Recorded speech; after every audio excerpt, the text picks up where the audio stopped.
Hey everyone, it's Hacks. Today I'm going to tell you some dark secrets about the Melee community because I think it's about time for people to hear them. Unlike most of my videos, today's video is not going to be addressed toward just the Melee community, but rather the esports community as a whole.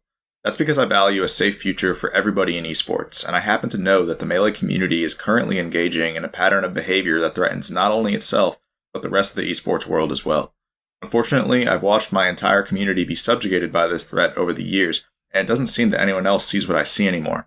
If they do, then they're either too paralyzed with fear to make an impact, or they lack the platform to do so.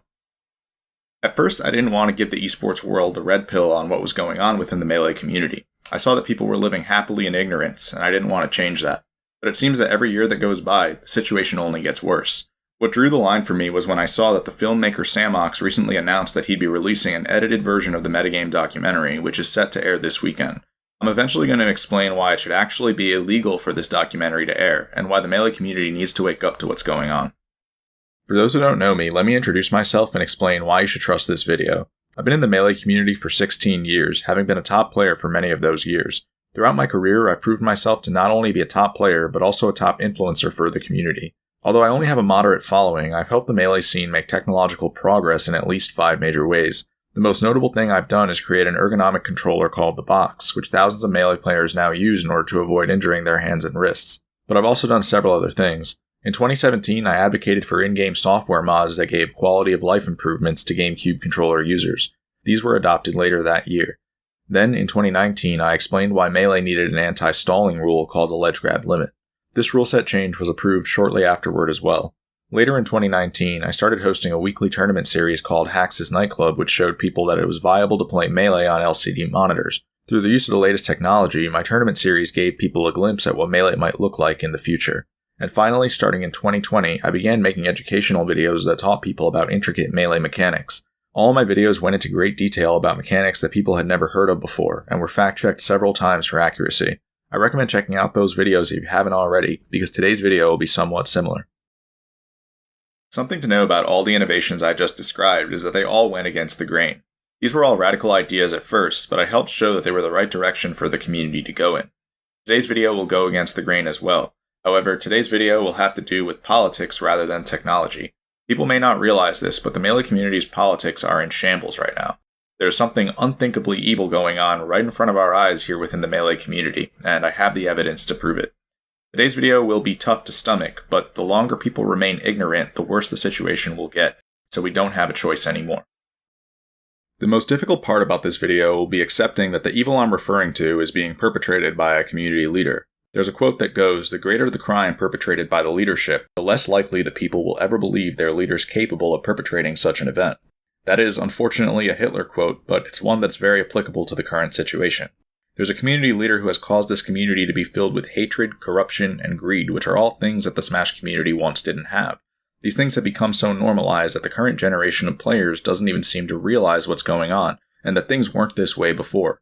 People are genuinely clueless that darkness has been cast over the entire Smash community, but hopefully this video will change that. Before I go any further, let me be clear about the magnitude of this video. This video is the final line of defense against someone who will continue to threaten the well-being of the Smash community, as well as surrounding esports communities if he isn't stopped. The situation will endlessly get worse, to the point that it'll become comparable to a reign of terror within esports. I know this to be true based on 3 factors. The first one is psychology. I've studied psychology extensively in order to bring you this video, and I know exactly what type of cloth this person is cut from. I'll be explaining what constitutes a supremely evil person, as well as how to spot one. I'll also be going over proven strategies for manipulating people, especially large crowds of people, that have been used on several occasions. While it is bad that I'll be showing you how to manipulate people, it's worse for you not to know how the Smash community has repeatedly been manipulated. Finally, I'll be explaining how people with these personality traits view their so-called fans and supporters, and even some of the people who think that they're their friends. The next factor is history. I've been studying history so that I can show you that what is happening within the Smash community is one-to-one with what happened in societies that collapsed. We're setting ourselves up for a dystopia in more ways than people know, and an entire culture shift is going to be necessary to fix things. Finally, I'll piece everything together with classified information that nobody else has access to. Most importantly, you need to know the truth about Evidence.zip, which is a collection of documents that was put together 8 years ago. Evidence.zip is the red pill because it reveals an MO that hasn't changed, and has only evolved as time has gone on. The press has continuously lied to you about Evidence.zip, and so you'll need to drop everything you currently know about it.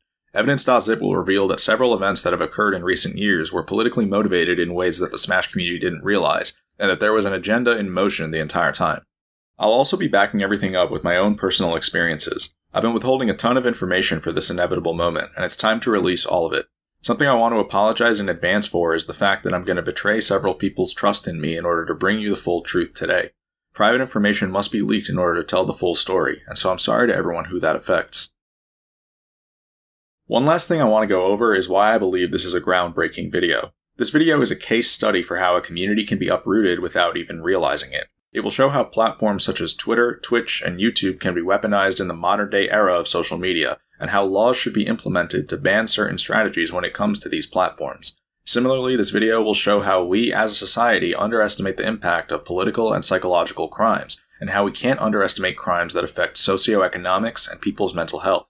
It will also show how the esports universe provides the perfect platform for criminology. By constantly using the excuse that someone is a heel, they become able to exploit their community endlessly without ever being held accountable. All these things are injustices that call for reform.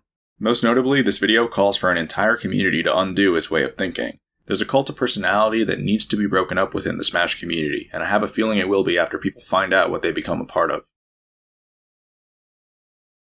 This is a story of political and psychological warfare that took place in front of your very eyes over the course of the past decade. As the only person in the entire world capable of telling you this story, I know that I have to, as it has the potential to change the timeline we live in. 2 years ago, Esam emerged as a whistleblower who stated that he was tired of Leffen shaping the discourse wherever he went within the Smash community, and having people blindly follow him as well. Esam's posts did incredibly well on Twitter and Reddit. They were clearly representative of something that lots of people had felt, but may not have had the platform or the courage to express. For those who don't know, Esam is an Ultimate player with about 150,000 followers nowadays, making him a notable influencer. Meanwhile, Leffen is a Melee player with about 300,000 followers, making him the current biggest influencer in the Smash community. Leffen's influence is the biggest when you consider not only his follower count, but also the credibility that's been assigned to him. It seems that whenever Leffen speaks, his opinions are regarded as factual, which is what led to Esam's frustrations. Unfortunately, Esam's feud with Leffen would eventually fizzle out. The two would become somewhat cordial with each other, and the concerns Esam raised would be forgotten.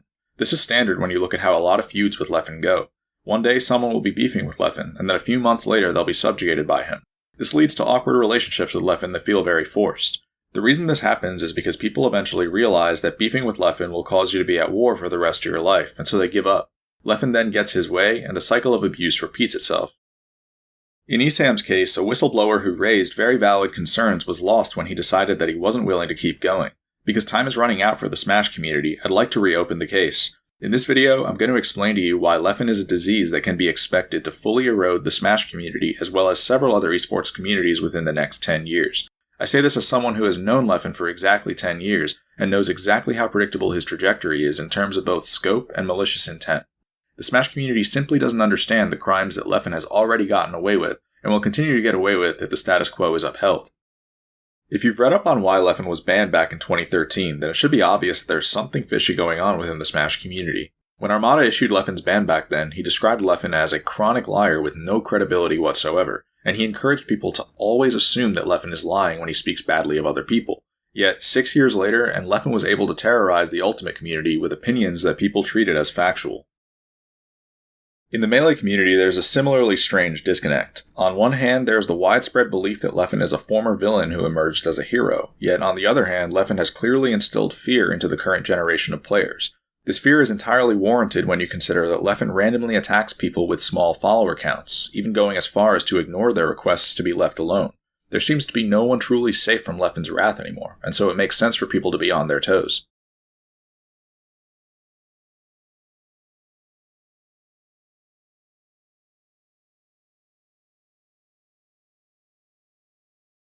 There's only one type of society in which these disconnects exist, and that is a totalitarian society. Under totalitarianism, it may not be entirely clear whether those in charge are truthful and heroic or not.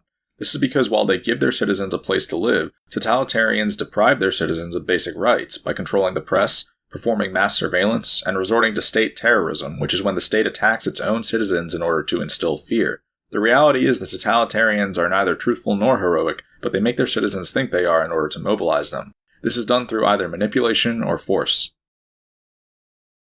What totalitarians will commonly do is craft false hero narratives through the vilification of others. They'll create a problem and then they'll solve it for you in order to create the illusion that they're heroic. This is why it's important to take a look at where someone's hero status came from, as it could very well be a facade. In Leffen's case, what you'll eventually find is that his hero status was entirely self-engineered. Everything Leffen is remembered as a hero for was a political heist in ways that people didn't consider, and his motivations are much darker than people realize. In general, people don't oscillate between being villainous and heroic in the real world, and if you ever see a disconnect like this one, then it probably means that you've been duped. What happened here is a villain realized that hero status would be beneficial, and so he made it his goal to obtain it. If you look at the current state of the Smash community, it is in line with the totalitarian regime, and that is entirely because of Leffen. It's obvious that Leffen wants full control over the community based on several of his tendencies. A dead giveaway of Leffen's intentions is the fact that he blocks anyone who disobeys him on Twitter, to the point that he probably has thousands of people blocked. This strategy isn't being used by some random person either. It's being used by the person with the highest follower count in the community. When you think about how dangerous this strategy can become over time, it should actually be illegal, and I'll explain why. The beauty of Twitter is that no matter how few followers you have, you can always make an impact. This is because when someone makes a bad tweet, you can always make a very visible reply to it, which is why you see low follower accounts ratioing high follower accounts all the time. When enough people reply negatively to a tweet, the tweet can end up looking terrible. To the person with the high follower account, the people replying are like pests in this case. They're practically latching onto the tweet with a hook shot, and when enough of them do this, it can have a huge impact. However, what the person with the high follower account can do in response is block every single person who dissents from their tweets. I call this strategy pest control. Over time, pest control has a damaging effect on the population because of the way crowd psychology works. Let's say that there are 10 Leffen supporters and 10 Leffen dissenters to begin with. All 20 of these people have an equal right to free speech, and so Leffen's tweets are met with equal discourse on both sides. As time goes on, Leffen makes it clear that he will block every single person he views as a pest. The first thing this does is it scatters the Leffen dissenters. They can no longer reply to Leffen's tweets, which causes them to lose their power in numbers. Because the dissenters' personal profiles are powerless on their own, the supporters are now at an unfair advantage. At this point, the dissenters can choose to do one of three things. The first thing they can do is keep tweeting on their personal profiles, which, like I just said, has no impact. This leads to the second thing they can do, which is give up and stop tweeting. It is highly likely for a dissenter to choose this option once they realize that they will most likely just get harassed if they keep tweeting from their personal profiles. Unfortunately, this leads to the third option.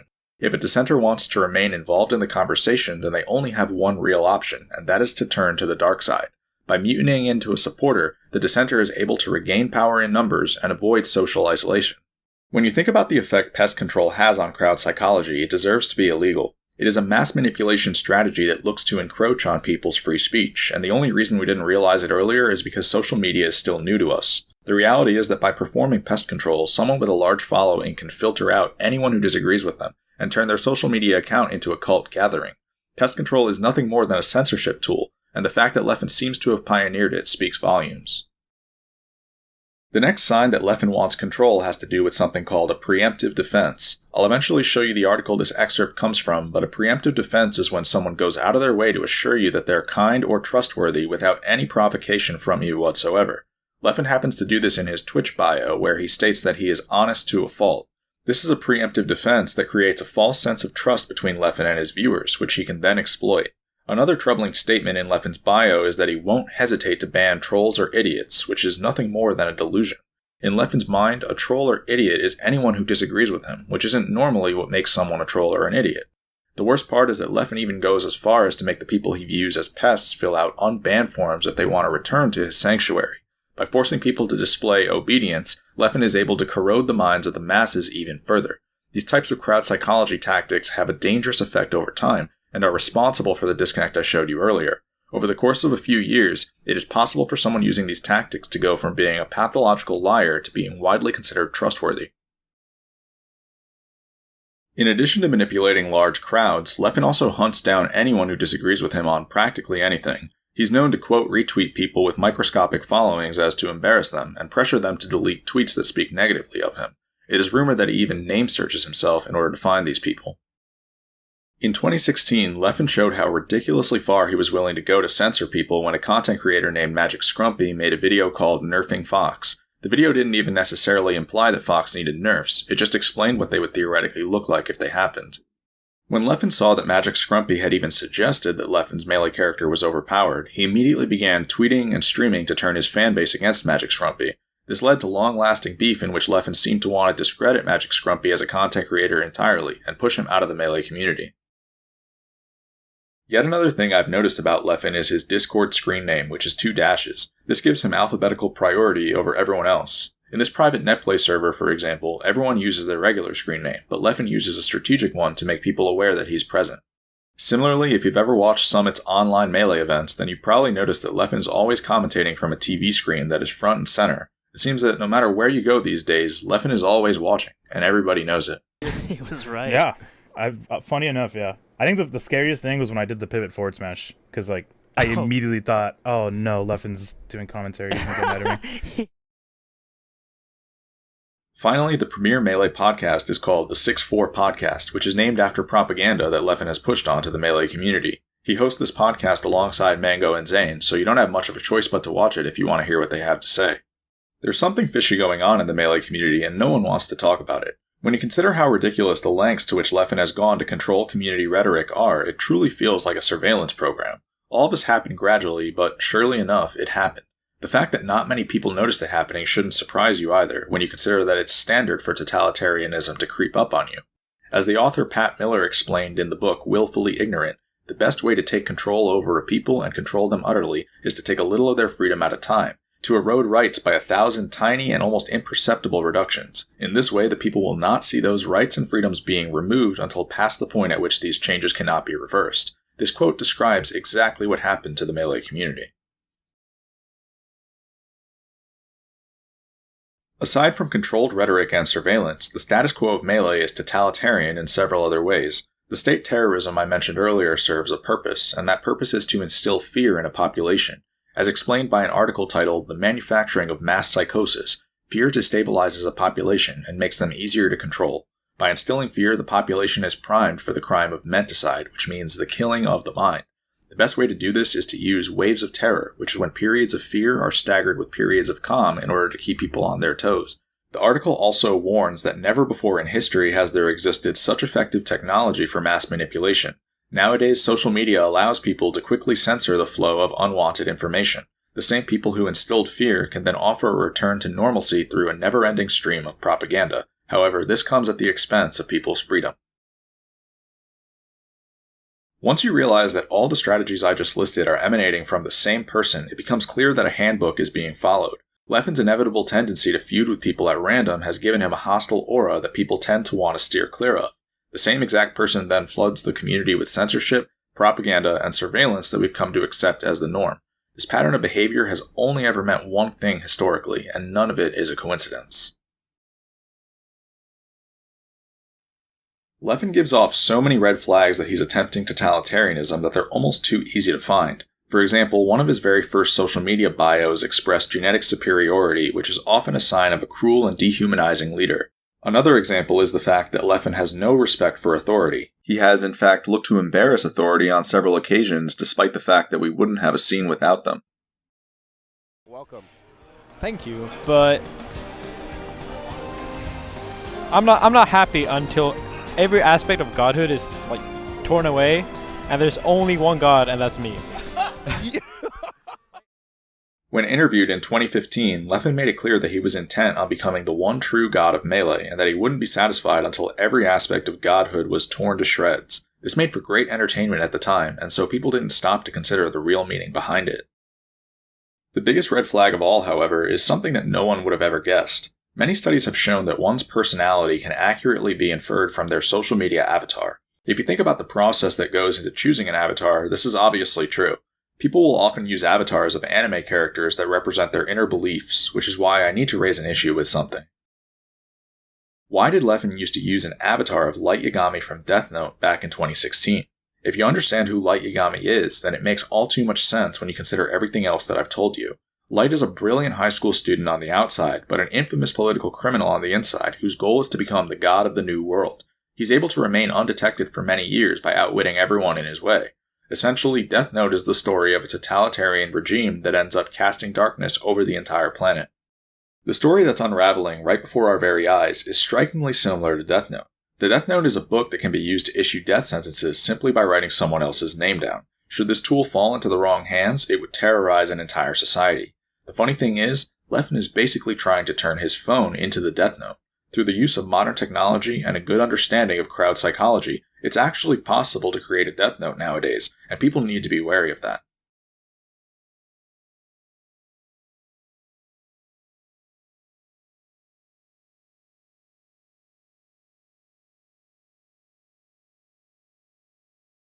If you look at the avatars and professional photos that Leffen has used over the years, there's something in common with many of them. They're pitch black. Pitch black in terms of not only color, but tone as well.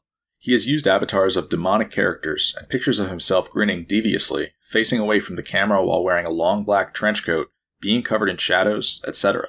The Smash community lets Leffen play this off as though it's a villain persona, but what they fail to realize is that this all started long before Leffen was anyone relevant in the scene. Ever since Leffen's very first Smash Boards avatar, he has presented himself this way. You might be wondering why all of these troubling signs seem to be coming from the same person, so I'll give you the clinical explanation. In psychology, there is a concept called the dark triad that consists of 3 antisocial personality traits: narcissism, psychopathy, and Machiavellianism. These traits are strictly malevolent and can be thought of as the very definition of evil itself. They are what compel people to commit crimes, and they're bound to result in social distress and severe problems for an organization, especially if the dark triad is given a leadership position. This is because dark triads are ruthless manipulators who will claw their way to the top at anyone's expense. They're also interpersonally skilled, which means that while they themselves are cold, dark triads are good at understanding other people's emotions and thought processes. The next thing to know is that Leffen is technically not a dark triad, but a dark tetrad. The dark tetrad is a slightly modified form of the triad that doesn't get talked about as much. The difference is that it adds sadism to the list. Sadism refers to the tendency to derive pleasure from inflicting pain, suffering, or humiliation onto others. Not all dark triads are sadists, but Leffen certainly is. This is obvious based on his fake yawns and patronizing pats on the back, as well as the way he conducts himself online on a regular basis. In 2012, Leffen openly confessed to sadism when he stated that he acts like a douche on the internet because he enjoys seeing other people rage, and that doing so colors these empty words. So, how do I know that Leffen isn't just a sadist, but a dark triad as well? There are a lot of ways to tell. For one, the dark triad is the motivating factor behind the totalitarian behavior I described earlier. There's also the fact that studies have shown that trolling and debating issues when posting online signal not only sadism, but also the dark triad. Leffen constantly engages in both of these activities. The correlation skyrockets with trolling in particular, which is what Leffen was originally known for. Part of what this video will do is blow the doors open on the fact that this isn't just a villain persona, but who Leffen really is, and so you'll need to understand the dark triad. The Smash community needs to hear this information, because at this rate, it'll continue to funnel resources into Leffen, and so people need to know who they're supporting. As I said earlier, the dark triad consists of 3 traits: narcissism, psychopathy, and Machiavellianism. Although these traits are often depicted as a triangle, it is more accurate to depict them as a Venn diagram, since they all have overlapping qualities. Furthermore, having even one of these traits makes it much more likely to have the rest. The way the dark triad works is as follows. Narcissism isn't too malevolent on its own, but it mixes horribly with the other 2 traits, making it highly malevolent in the end. This is because narcissism can be thought of as self-admiration to the point that it can be considered a disease. A narcissist needs to be the center of attention at all times and will go to great lengths to make sure it happens. They can't take any form of criticism either, and are highly insecure about their appearance. Narcissists will also engage in bad faith arguments just to abuse people. They will use faulty argumentation and lies as much as necessary to avoid losing an argument. The next trait is psychopathy, which is the most malevolent of the 3 traits. Psychopathy is characterized by antisocial behavior, which means behavior that violates the rights of other people and disrupts society. Psychopaths are also impulsive, selfish, unemotional, and remorseless. Finally, Machiavellianism refers to an ends justifies the means philosophy that involves exploiting and manipulating people in order to gain power. Machiavellians are absent in morality and have a high degree of self-interest. They believe in status over everything and will go to unbelievable lengths in order to obtain it. Machiavellianism is the most important trait to keep in mind throughout this video because if you think about it, it's the only one that isn't visible. Everything else on this list is visible if you know what to look for, but you wouldn't know how someone like Leffen has exploited the Smash community in order to serve his own interests. Among all of these traits, there are several things they have in common. Dark triads are low in agreeableness and extremely neurotic, which means they're constantly moody and angry. They also lack consciousness and empathy, which means they can't put themselves in the shoes of other people. The most important trait by far, though, is that dark triads are pathological liars. This is because all of their overarching traits benefit from lying. Earlier on, I showed you the term preemptive defense, which Leffen does by stating that he is truthful to a fault in his Twitch bio. The article this excerpt is from is titled 20 Diversion Tactics Highly Manipulative Narcissists, Sociopaths, and Psychopaths Use to Silence You. The article lists plenty of strategies Leffen uses on a regular basis if you scroll through his Twitter feed. These include gaslighting, nonsensical conversations, generalizations, misrepresentations, aggressive jabs described as jokes, a condescending and patronizing tone, and shaming. I'm not going to provide examples of these because you can easily find them by scrolling through Leffen's Twitter feed for even a few seconds. However, there's something called projection that I want to take a moment to go over since it's a little more complicated. Projection, or psychological projection, is when someone insults other people by displacing things that they know to be true about themselves. Projection is a defense mechanism that is used to avoid accountability, and in the case of truly horrific people, it can be very abusive. This is why when Leffen called Magic Scrumpy a cheater, he didn't just call him a cheater. He called him a cheater with a victim complex. It's also why Leffen told Esam that he only cares about things that benefit him, why he called Hungrybox a sociopath, and why he's referred to me as his stalker. Every single one of these tweets needs to be interpreted in the reverse direction because they're all projections, and once you understand that, it becomes clear how wicked of a person Leffen really is. The problem is that not everyone is familiar with projection, and so people actually side with Leffen when he says these things. As you can see, the signs that Leffen is a dark triad have been right in front of us the entire time. Now that you're viewing things from this perspective, I'll show you some examples of each of the 3 dark triad traits, starting with Machiavellianism. Hey guys, it's Leffen here again. I forgot to mention that I'm going to be doing a charity stream this Friday. It's going to be for RAIN, which is the biggest anti-sexual violence charity in the United States. The video you're watching is blatantly insincere just based on the way Leffen raises his voice. He's speaking in a high-pitched voice because he knows that he needs to appear friendly and charitable in this moment, and he doesn't actually feel those emotions. We can't forget that this is the same person who was once banned for being a chronic liar with a manipulative personality, and that this slip-up isn't merely a coincidence. Moving on to narcissism, take a look at this post Leffen made in 2011. Someone had listed a bunch of Melee sets they recommended watching, and they just so happened to sort Leffen's sets individually rather than grouping them.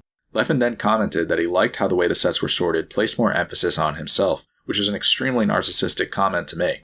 Additionally, Leffen refers to himself as an icon in his Twitter bio and has several heavily edited photos of himself that uphold that belief. Lastly, I'll show you an example of psychopathy. The fact that Leffen used to state that he is really mean in his social media bio is an indicator of psychopathy in itself, but I want to give you a real-world example. When I beat Leffen at Genesis 7, I was wearing a red pair of Adidas pants with white stripes on them. These pants would become synonymous with my run at that tournament. A few months after Genesis 7, someone sent me a picture they took of Leffen streaming. Leffen was wearing a red Adidas shirt with white stripes on its sleeves while editing a digital controller's button layout. Again, this wasn't a coincidence. It was a psychopath's way of showing that he wants revenge. Needless to say, the behaviors you're going to find in this video are completely bizarre, but you might be wondering why I'm making this video now. I'm making this video now because the status quo of Melee is becoming increasingly dystopian, and I've been growing increasingly discontent with it.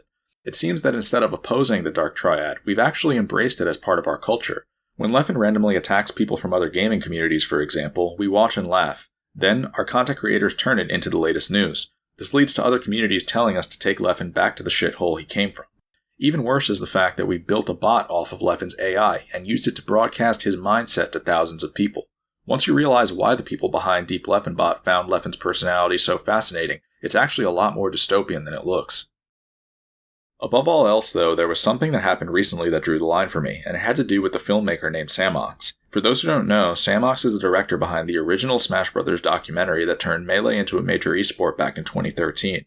In 2020, Samox returned to us with a new documentary called Metagame, which covered the newer generation of Melee players. However, Metagame wasn't received nearly as well, largely due to what people viewed as Leffen's character assassination. Samox had chosen to show footage of Swedes who knew about Evidence.zip, and Leffen didn't like that. Even though Metagame didn't reveal too much about Evidence.zip, it was still the current generation's only glimpse at the truth, and Leffen made it clear that he wanted it taken down. At first, Leffen complimented the first few episodes of Metagame for how incredible they were, but when the episodes that talked about Evidence.zip aired the next day, everything changed. Leffen frantically began to tweet about Metagame every several minutes. His tweets suggested that Evidence.zip was a conspiracy, and that Metagame was a terrible documentary for assassinating his character. Leffen tweeted so frequently that he seemingly went insane. He just went on and on and on, and it felt like there was no end. The next terms I'm going to introduce are called narcissistic injury and narcissistic rage. Narcissistic injury occurs when a narcissist perceives something as a serious threat to their self-esteem. It will happen if the narcissist feels that their true self has been revealed, and that people have caught on to their hidden behaviors and motivations. This triggers narcissistic rage, which when a narcissist goes insane and becomes extremely violent.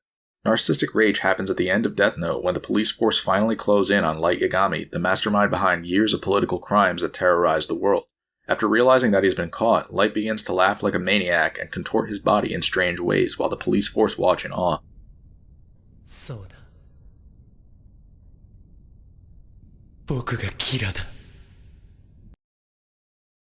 In real life, the way narcissistic rage works is it has two phases. The first phase is an angry outburst, and the second phase is a self-aimed wrath. This means that the narcissist will actually degrade themselves as to suggest that the way they've been insulted is preposterous. Leffen did this toward the very end of his rage when he tweeted a picture of his face edited onto a Dementor, which is a creature from Harry Potter that drains peace, hope, and happiness from the world around it.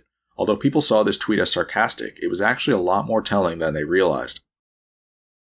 The way Leffen responded to Metagame rallied the community in back of him, which put extreme pressure on Samox. Just a few hours after these episodes aired, Samox had already been forced to issue an apology statement assuring people that re-releases of Metagame would be censored to remove all Evidence.zip footage. Many people called this out as revisionist history, but their voices were ultimately drowned out.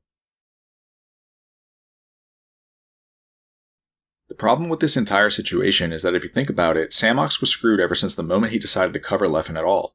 This is because Samox could have gone in one of two directions with Metagame. The first one was to tell the truth, which is what he did. Samox is a professional filmmaker who's probably never not told the truth in his career, and so he approached the situation the same way as usual. But what Samox didn't know is that he was catering to an audience that had never heard the truth about Leffen before, and couldn't believe the truth when they heard it. This caused Samox to break his obligations as a filmmaker by agreeing to censor the truth. On April 24th, Samox doubled down by announcing that he'd be returning in June with a new episode of Metagame that would focus on Leffen, as well as new interview footage. In other words, propaganda. This announcement is the pinnacle of how dystopian the Melee community has become. Rather than hear the truth, we would prefer to rewrite history in a way that glorifies people who don't deserve it. It's gotten to the point that we'll ostracize filmmakers who try to do the right thing for us, and make them come crawling back to us with propaganda in order to redeem themselves. After seeing what happened to Samox, I realized that this community was desperately in need of some factual information, and so I decided to make this video.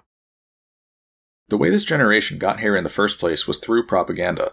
TSM and Red Bull committed one of the biggest sins in esports history when they decided to erase the truth about Evidence.zip and lie to people instead. The documentaries, interviews, and articles that these companies have put out in the past several years are nothing short of the most aggressive brainwashing campaign I've ever witnessed. It's almost as if nothing the media has told you is true.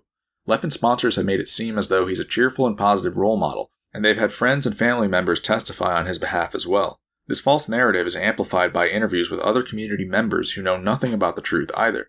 Red Bull even titled their documentary series Evidence.zip and portrayed Leffen's ban as a hero story, as if he was a phoenix rising from the ashes. It gets worse when you consider that Leffen surely influenced the narrative of these documentaries and had final say over all of them. Now, we're somehow at the point where I'm the last one left in Smash who knows the truth. I promise you that after I tell you the truth, every single piece these companies have ever put out about Leffen will be remembered as political terrorism. Back when I showed you the quote that explains how totalitarians gradually encroach on human rights, there was an implication that things can reach the point where it is too late. This is why the quote reads, "until past the point at which these changes cannot be reversed." If you look at the current state of the media, the Smash community is rapidly approaching a checkmate situation. Leffen has professional propaganda, a social media sanctuary they created by blocking thousands of people, and a podcast named after his rhetoric. He will mob you on Twitter if you speak his name, and he has successfully defamed YouTubers whose views weren't in line with his. He's also on your TV screen when you tune into tournaments he isn't playing in. What the community is now agreeing to do is erase the one shot they had at learning the truth, and replace it with propaganda instead. The situation Samox has been forced into in order to appeal to this community is catastrophic, and goes to show how corroded we've become. Samox is a filmmaker who's been pressured to succumb to totalitarianism, but people don't realize that. People don't realize that they're witnessing the death of their free speech. Totalitarianism can be thought of as building a car. The goal is to create an empire in which everything is automated, but the hardest part is giving that empire 4 wheels and an engine. The empire needs things like a brainwashed population, means of instilling fear, loyalty, and the abolition of free press. From there, it can operate smoothly. There is no doubt that the abolition of free press is one of the most necessary steps toward these types of societies. The first thing people need to realize is that none of this is a drill. Leffen is attempting totalitarianism, and that's going to become clearer and clearer as this video goes on. The second thing people need to realize is that there is still time. Leffen may have conquered the press, but he can't undo the information I'll be giving you in this video. Once people find out what the Smash community has become, I'm hopeful that things will change. For now, I'll be listing totalitarianism as the first of many charges against Leffen.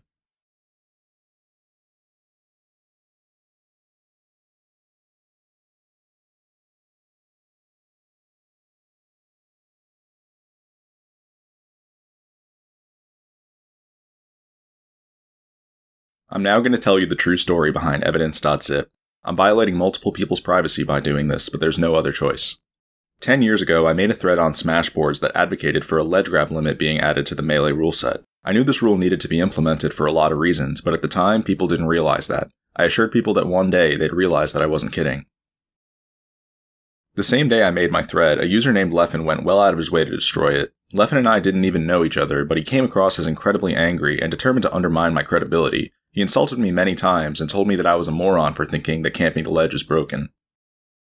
8 years later, Leffen would be begging tournament organizers to implement a ledge grab limit because of how broken camping the ledge is, according to his own words.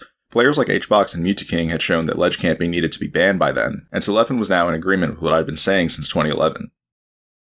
Luckily for Leffen, I was working on a YouTube video about ledge camping around that same time. My video went in depth about why a ledge grab limit was needed, and would end up convincing the community that I was right all along. Leffen had no choice but to endorse my video at that point, but you can see how even then, he did so in a reluctant tone. The problem with today's situation is that when Leffen throws a narcissistic tantrum like the one he threw in 2011, thousands of people will actually listen to him. Back then, this wasn't as much of an issue, but it was still a huge one. As time went on, Leffen would destroy many of my threads even though I'd never done anything to him, and it began to intrude on my free speech pretty severely. In February 2012, I'd had enough, and so I condemned Leffen in a post that told him to never use my name again. I also let him know that he was a menace who would inevitably cause the community problems in the future.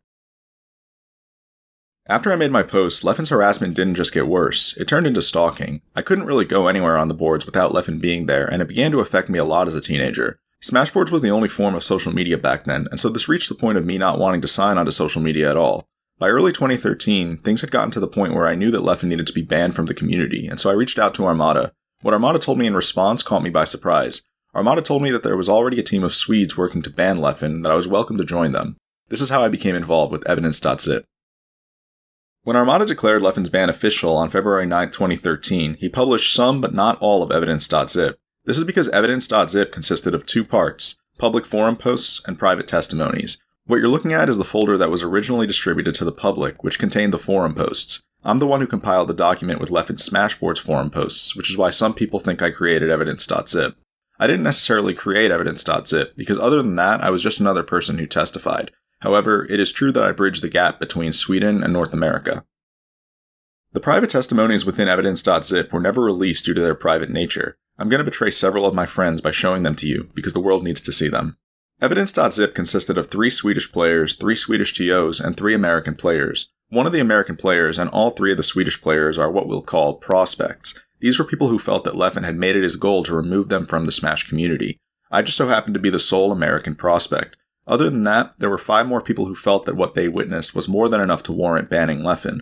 Armada was one of those 5 people. There's also a 10th document titled Letter to Genesis 3 Staff that was written by the Swedes collectively. Genesis 3 was originally supposed to happen in summer 2013, hence the title of the letter. There's only one document I can't show you, and that is the 3rd Swedish Smasher's testimony. There are reasons I can't get into this testimony, so I'll be skipping it. Other than that, I'll be showing you excerpts from each of these testimonies.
After reading these testimonies, it should be clear why I've been telling you that this community will be destroyed in another 10 years. We've been on a time bomb this entire time, and the press has done nothing but cover it up. Several of the people who testified for Evidence.zip were able to predict that Leffen had the potential to fully erode the Smash community, even internationally, if he wasn't banned. That was 8 years ago. The fact that I can look at the state of Smash in 2021 and reasonably compare it to totalitarianism means that the prophecy has become all too real. Throughout his career, Leffen has lied about the origins of Evidence.zip. Clearly, it wasn't the conspiracy he wants you to believe it was. Evidence.zip was a collective warning that Leffen is a dark tetrad with the potential to fully erode the Smash community, and the fact that this was kept hidden from people is nothing short of a travesty. An especially important quote from Evidence.zip that I want to highlight is one from Armada's testimony. This is the quote that states, "At one point, Leffen basically told me and another Swedish smasher that he thinks humans shouldn't show as much respect toward each other as they do most of the time." This quote reveals that Leffen is not only a Machiavellian, but high on the Machiavellian scale, meaning he believes that empathy is naive and that deception is necessary in order to get ahead. Essentially, high Machs view people as chess pieces that can and should be used in order to serve one's self-interests. I'm pointing this out because, as I told you earlier, Machiavellianism is the most important dark triad trait to keep in mind. It is the trait that will cause us to have to go back and reinvestigate several of the things that Leffen has done in order to determine how they may have been politically motivated. As you'll eventually find out, you should never underestimate the degree of bad faith and pathological lying that high Machs such as Leffen will utilize. Another important aspect of Evidence.zip is that it reveals Leffen's MO. From an early age, Leffen showed that he would latch onto prospects who he'd choose on a whim, then hunt them down until their careers were over. He would go to any lengths necessary to defraud these prospects, using strategies such as blackmail, gaslighting, and rumor spreading in order to ruin them. At first, these prospects seemed to be limited to those with physical or mental handicaps, but as time went on, Leffen began to target people for political reasons as well. I know this because I was the first person he chose for these purposes. In my case, Leffen seemed to dislike the fact that I had respected opinions that could potentially challenge his rhetoric, and so he wanted me gone. Unsurprisingly, Leffen has continued to target people who could challenge his market share for similar reasons in recent years. This would happen right in front of everyone's eyes, but it was well disguised, and so people failed to realize that there was a pattern.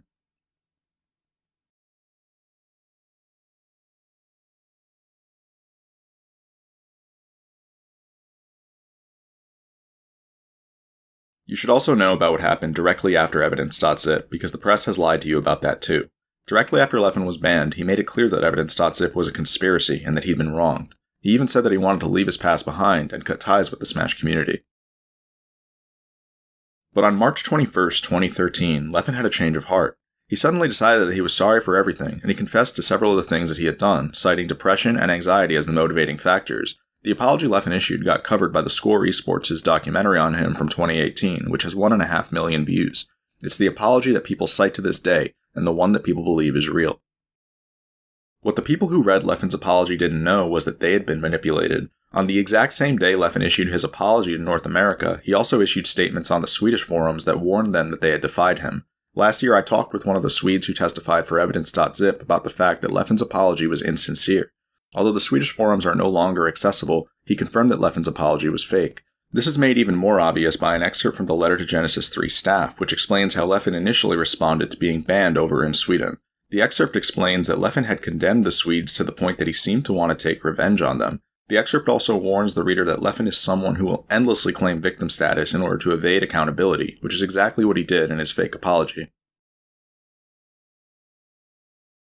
2 weeks after Leffen's fake apology, a tournament called Beast 3 was held in Sweden. Beast 3 was the first notable tournament that Leffen was banned from, and so the Swedes who'd been abused by him were looking forward to their first Leffen-free tournament. But what people don't know is that Leffen actually showed up to this tournament in person and tried to convince the TOs to let him in. Leffen didn't seem to understand that he was actually banned from Beast 3, and so the TOs had to physically deny him entry. Around this same time, I was emailing Mr. Wizard about banning Leffen from EVO 2013. I was transparent about the fact that this was a complicated case and that it wasn't going to be easy to convey why a ban was necessary. Unfortunately, the EVO staff would end up rejecting the case on the basis of no physical assault, which is exactly what I feared would happen. A few months later, I flew to Vegas for EVO 2013. The first night I got there, I dropped my bags off in my hotel room and went to the Rio Hotel, which was nearby. I went to the Rio because the World Series of Poker was taking place there that year, and I wanted to watch people participate in it. I ended up spending a couple of hours at the Rio before realizing that I needed to head back to my hotel room to grab my phone charger, at which point I called my friend Cody, who I was staying with. When I called Cody, I told him that I'd be heading back to the hotel to grab my charger. Cody then said to me, "Sure, but just so you know, Leffen's playing Melee in our hotel room."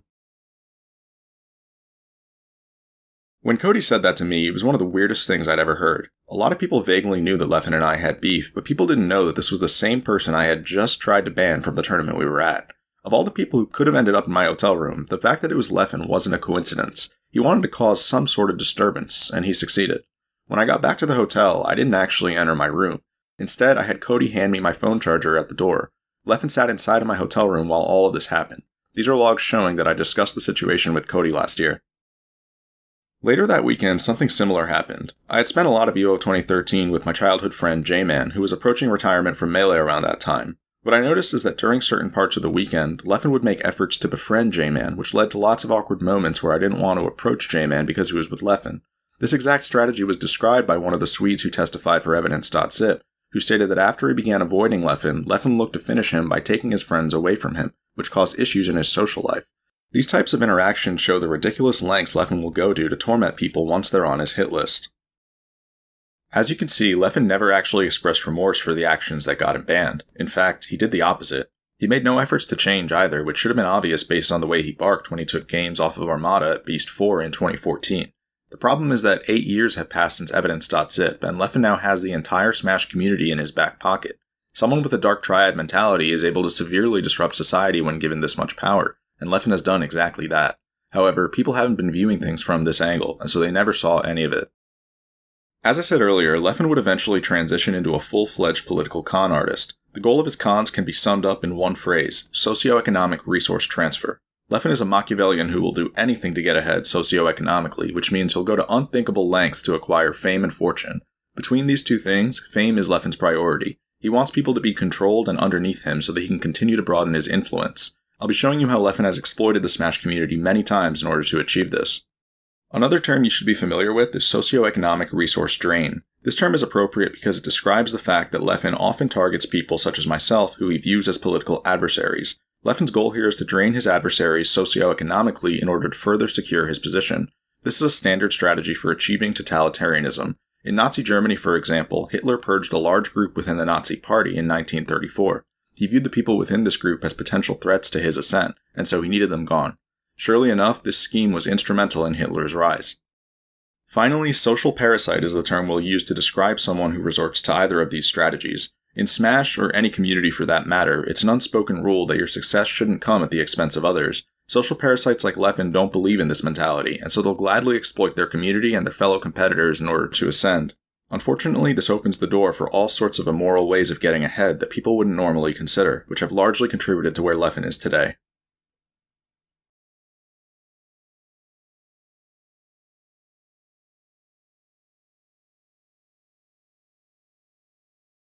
Now that the stage is set, I'm going to begin listing manipulation tactics that Leffen uses on a regular basis. The first one is called the totalitarian tiptoe, or tiptoeing for short. Tiptoeing is used to get large groups of people to agree to terms that they would normally reject. This is the term that describes Leffen's gradual encroachment of free speech that I talked about earlier. As the Pat Miller quote explained, the best way to take control over a people and control them utterly is to take a little of their freedom at a time, to erode rights by 1,000 tiny and almost imperceptible reductions. In this way, the people will not see those rights and freedoms being removed until past the point at which these changes cannot be reversed. The idea here is that the best way to erode people's rights is to do it gradually so that nothing happens abruptly enough to raise eyebrows. Over time, this can cause people to fail to realize that they've agreed to massively disadvantageous terms, such as the fact that Leffen is on the verge of reaching full censorship. Basically, don't skip from A to Z or else people will notice. Instead, advance a couple of letters at a time. Now that you know about tiptoeing, I want to start by showing you that nothing has changed since Evidence.zip and that Leffen is still the same malicious person in the year 2021. At the very end of last year, I announced that I'd be hosting an online version of my tournament series Hax's Nightclub starting on January 2nd, 2021. The trailer stated that I'd be hosting a tournament every Saturday that didn't already have a tournament happening on that date. This is standard practice in the Smash community. We host tournaments for the good of the community, and so we don't overrun each other's tournaments. On January 2nd, my staff and I hosted Hax's Nightclub. There were 567 entrants and the event was a huge success, but what a lot of people didn't understand is why Hax's Nightclub never happened again after that date. The real reason is very complicated. On January 3rd, the day after I hosted Hax's Nightclub, Leffen announced that he'd be starting up a weekly tournament series called Levo. To enter Levo, people would have to subscribe to Leffen on Twitch. Levo was going to happen every Saturday, which normally would have meant that it was overrunning Hax's Nightclub. The catch, though, is that Levo was a European event, and so no one batted an eye. Not even my staff saw what Leffen had just done, but I knew precisely what this meant. Leffen was tiptoeing, and he would soon look to overrun Hax's nightclub entirely. If Leffen had announced the North American event on Saturdays, it would have raised too many eyebrows, so what he needed to do instead was take baby steps. Within a few weeks, he was inevitably going to expand Levo to North America. Once I saw this, I knew exactly what I needed to do. I was going to trade my entire tournament series to mount my case against Leffen, and so I shut down Hax's nightclub. The interesting thing, though, is that nobody knew there wasn't going to be another event. Not even my own staff knew the truth. I'd begun to lie to everybody by telling them that the next event would be on January 23rd. I even announced this in the Hax's nightclub Discord server. The reason I announced January 23rd as the next date was because there were upcoming tournaments on the next 2 weekends, and so if I was actually going to host another event, then I would have had to schedule around them. But I was only looking for one thing here, and that was to make Leffen take the next step on January 23rd. I would then be able to show this to people later. The tournament that happened the week after my event was called Galint.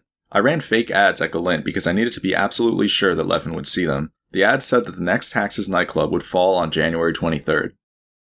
Then, on January 14th, the inevitable happened when Leffen announced that the Levo he'd be hosting on January 23rd would have a North American bracket. Because of how inconspicuously Leffen slipped this in, no one even noticed that he had just overrun another tournament. January 23rd is also when Leffen would start calling it Saturday Night Levo, which is a direct shot at Hax's nightclub.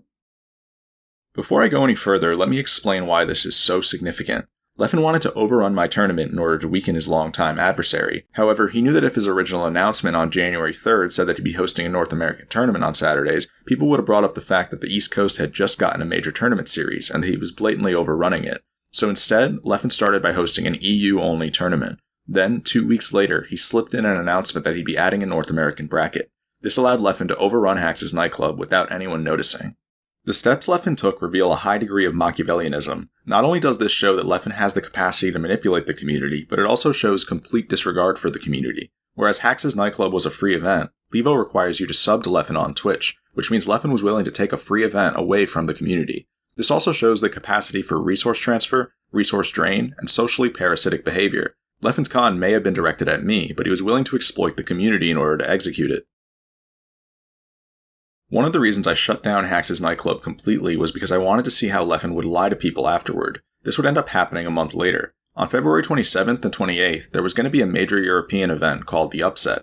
The Upset was being held by Poilon, a company that had recently gotten into Smash. The Upset singles bracket was going to take place on Sunday, February 28th, while Leffen would host Levo on Saturday the 27th. A few days before that weekend, Leffen's narcissism kicked into full gear. He started criticizing the Upset for starting its Sunday bracket at 11 a.m., as this would make it difficult for him to host Levo, then sleep, and enter the Upset the next day. He started to make lots of other criticisms as well. Things got to the point that the Upset's head TO had to step in and tell Leffen to stop shitting on his team's hard work, and that no one was forcing Leffen to enter the Upset. The TO also accused Leffen of overrunning his event, since it would have been common courtesy for Leffen to not host Levo at all that week so that the first day of the Upset could do better. Leffen then flat out lied to the TO's face by acting as though he cares about not conflicting with other events. We know that this is a lie because Leffen actually created Levo with the intention of overrunning Hax's nightclub. These types of cons can go a long way. Levo would go on to become the official qualifier for Summit's online events, whereas it's entirely possible that Hax's nightclub would have received this partnership if not for Levo overrunning it. Like I said though, I was willing to trade my tournament series so that I could show you this. The moment I saw Leffen's announcement on January 3rd, I knew that I had the opportunity to catch him in a string of lies.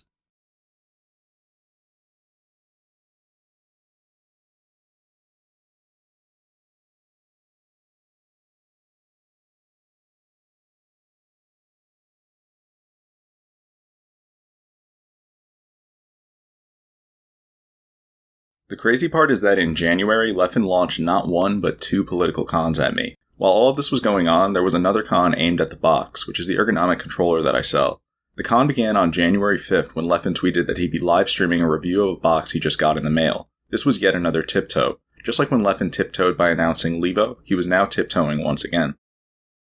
To show you how obvious it is that this was a tiptoe, consider this Instagram post that Leffen made in 2017 in which he claimed he'd be showcasing notched GameCube controllers. Leffen then posted his so-called notch showcase to YouTube and started to say things like these within the first few minutes. Alright, so first off, one common thing that people say is like, oh, the fact that the box or the hitbox controller, so digital input, gives you perfect wave dashes isn't a big deal. You can just notch your controller to get perfect wave dashes. This even with notches, this literally never happens. Truck Jitsu said, this isn't a good reason. You can just make the box, you can just modify the box so it's less than perfect. No, you can't. It's not really that they're objectively better.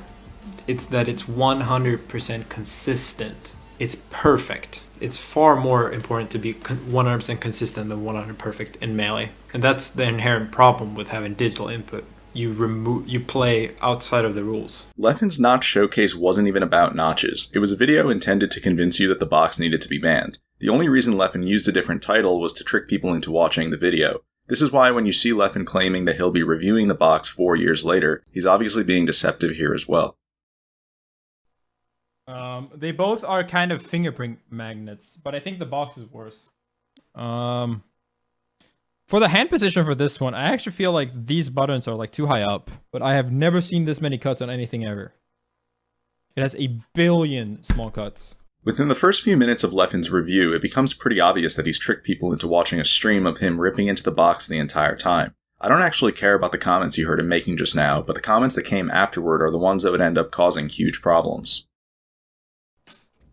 For me, I might actually swap so that this button is Z, so I can grab like this, and so that I can L cancel with R. Because I think L canceling with R is better than with light. A lot of people will not agree with me, but I am very sure about it. Leffen had begun to spout factually incorrect information about L canceling in Melee. He was then using that information to tell people that the box is designed incorrectly and that 2 of its button locations should be swapped. To show you what I mean, here's a diagram of the box's button layout. The 8 buttons being highlighted in blue are called home row buttons because they're the ones that you rest your fingers on. As you can see, the Z button is on the home row. This is a crucial design decision that Leffen was contesting by telling people that Z should be swapped with R. The reason you heard him give for this is that digital L cancels, which are performed with L or R, are allegedly better than analog L cancels, which are performed by lightly pressing L or R or pressing Z. Therefore, there should be a digital L cancel button on the home row, according to Leffen. As the person who spent 4 years designing this controller, I'm going to explain in detail why Leffen's button layout should never be used. The first thing to know is that Leffen is incorrect in telling you that digital L cancels are better than analog L cancels. It's actually the other way around. I ended up having to make a YouTube video about this in February because of how much misinformation Leffen would end up spreading. There have also been other YouTube videos about why you should analog L cancel, such as the one Mike Hayes made a few years ago. Since I don't expect everyone to have seen these videos, I'll give you a brief rundown of why analog L cancels are better. Analog L canceling is better than digital L canceling because it doesn't force you to pair your L cancel input with a tech input. Even without much of an understanding of Melee, it already isn't hard to tell why analog L canceling is better. It's rarely ever best to tech at the exact same time you L cancel, and even if you wanted that, you could just manually input a tech. The first reason it's better to separate your L cancels and techs is because it increases your L cancel window. This is because when your character enters hit lag, you can input an L cancel just fine, but a tech input will actually cause a tech lockout.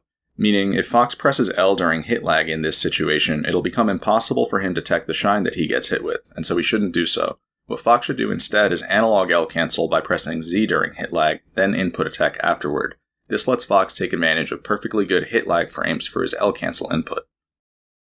The second reason you should separate your L cancels and techs is because it increases your tech window as well. This is because if you digital L cancel, then you have to press L or R by the first landing lag frame at the latest, otherwise you won't L cancel. However, if you analog L cancel, then you become able to tech after the first landing lag frame. Since you often don't get punished until several frames after you land, this means you increase your tech window. The explanation I just gave can be visualized with this graph, which shows that analog L cancels let you take advantage of hit lag frames for L canceling without locking yourself out of tech, and landing lag frames for teching. This will always result in equal or bigger windows for both of these techniques.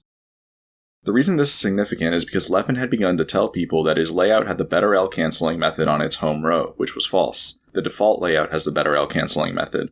Additionally, there are several other reasons for why you should never use Leffen's layout. For one, the only actual benefit his layout gives is that it puts wave dashing on the home row, but this is practically cancelled out by the fact that grab isn't on the home row.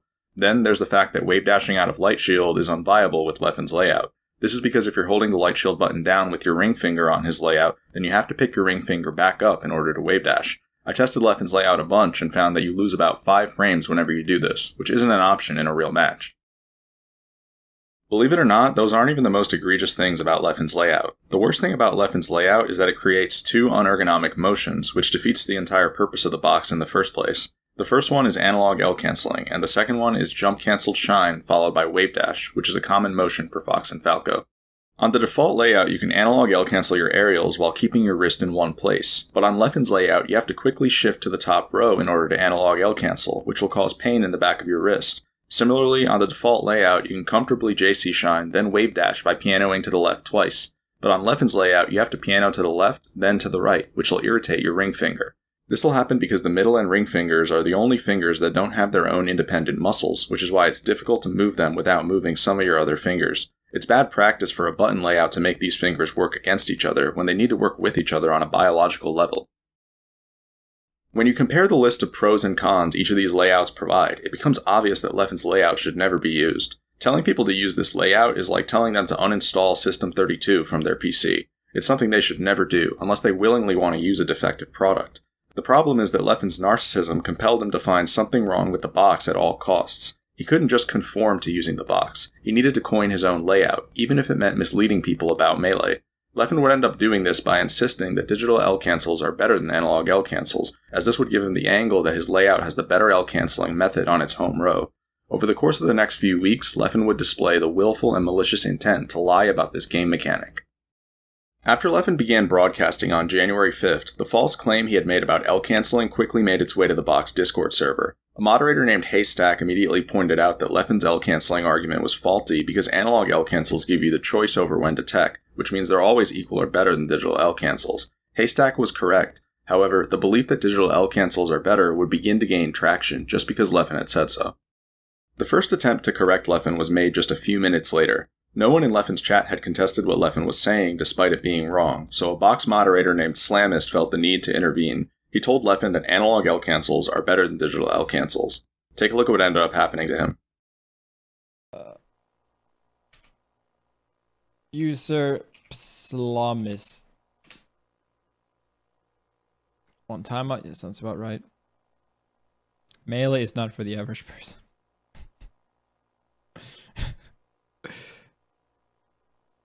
Light press, hard press? Yeah, I mean, this guy's just full of shit. Leffen and Slamist ended up getting into an argument over the subject. Leffen then began roasting Slamist in front of over 1,000 people as to make an example out of anyone who questioned his word. Meanwhile, Leffen's chat laughed and continued to adopt false information. I'm not saying, to be clear, that I know the best layout. I'm saying that letting you rebind things is an objectively huge positive. You have to be an absolute fucking moron to try to say that not being able to remap is better because your overlord said so. But yeah, hard pressing with L cancel is in general better because it option select attack. Leffen would end up banning Slamist. Then Leffen began to refer to me as an evil overlord, which shows how personally invested he was in proving me wrong. The argument you just heard Leffen give about option selected techs is incorrect as well. At the time Leffen said this, he didn't know that you get locked out of tech if you press L or R during hit lag. Because of this mechanic, you're supposed to perform the option select he's referring to by analog L canceling during hit lag, then pressing L or R afterward to tech. 6 hours later, Leffen was still spreading the same misinformation. See the tech? That shows that this man is a wise man that uses hard press to L cancel. Probably means he's on a GameCube controller too. Since most of the box players seem to think that hard press is bad. This time, another box moderator named Altimore went into Leffen's chat to try to stop the bleeding. Altimore pointed out that what Leffen had just said didn't make sense, since you can always analog L cancel, then manually tech whenever you want to. You can always manually tech after with Z? Yeah, but it's unergonomic as fuck. Because you have to like press an extra button, and it's really fucking hard. Leffen was unwilling to forfeit the argument, and so he made the ridiculous claim that analog L canceling is worse because it makes you press an extra button to tech, which is unergonomic. Altimore quickly pointed out that this didn't make sense either, as you can easily just press the L button. Altimore added that Leffen's layout is in fact the unergonomic one, as it forces you to shift your wrist between rows in order to analog L cancel. Altimore then explained to Leffen that a big part of the reason digital L cancels are worse is because if you input them during hit lag, you'll get locked out of tech.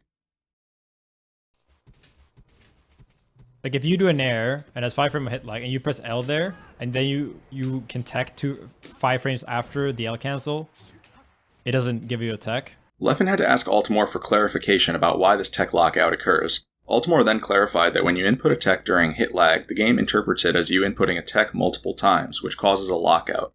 Take a look at how Leffen responded. Why would that not give you a tech though? If you're saying that you can't get a tech if you mash,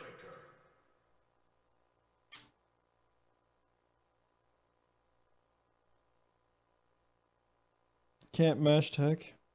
Leffen's response revealed that he didn't know one of the most basic rules of teching, which is that you'll get locked out of tech if you mash the input. Another person in Leffen's chat even intervened to correct him about this detail. At this point, Leffen absolutely needs to forfeit the argument. He flat out doesn't know what he's talking about and needs to educate himself on several mechanics before continuing. Any normal person would realize that they're in the wrong by now, but take a look at what Leffen does instead.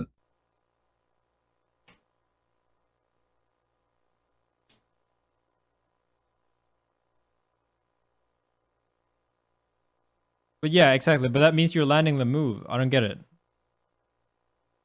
Yeah, thinking more to it, that means you're landing the move, dude. Leffen takes 10 seconds to come up with his next faulty argument, which is that being locked out of tech doesn't matter because if your attack connects, that means you're safe anyway. This is a false statement because there are tons of situations in Melee where the attacker is framed negative. If Fox nairs another Fox who ASDIs down, for example, then the first Fox will get shined. Similarly, if Fox drills another Fox who's in shield, then the first Fox will get shined out of shield. In both of these situations, the attacker should extend their tech window by analog L canceling.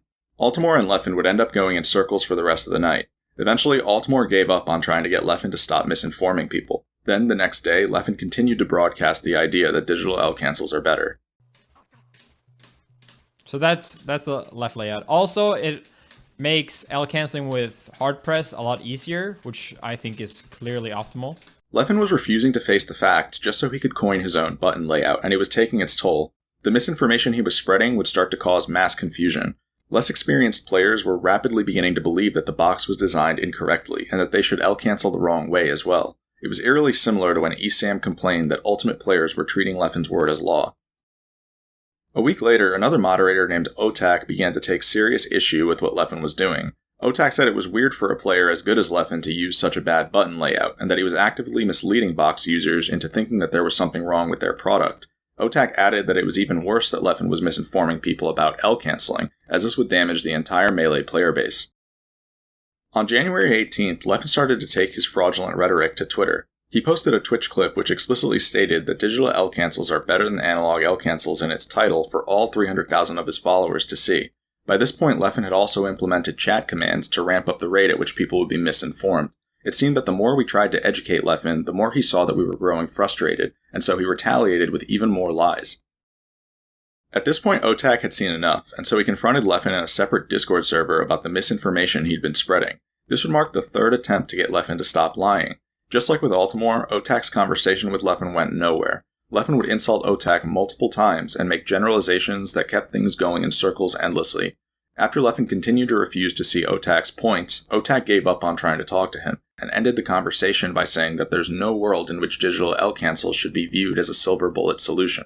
In Otak's own words, a much more reasonable stance would be to analog L cancel, then consciously choose when to tech. These words unfortunately never made their way through to Leffen. Leffen's rhetoric would end up causing an indescribable amount of damage over the course of January. I would estimate that hundreds of Melee players began to L-cancel incorrectly and believe that the box was designed incorrectly during this time period. After working on the box for 4 years, witnessing this happen to my community was incredibly disheartening. At first, I would give descriptive responses to customers who asked questions about what Leffen was saying, but as time went on, I began to lose my tolerance, and it showed in my responses.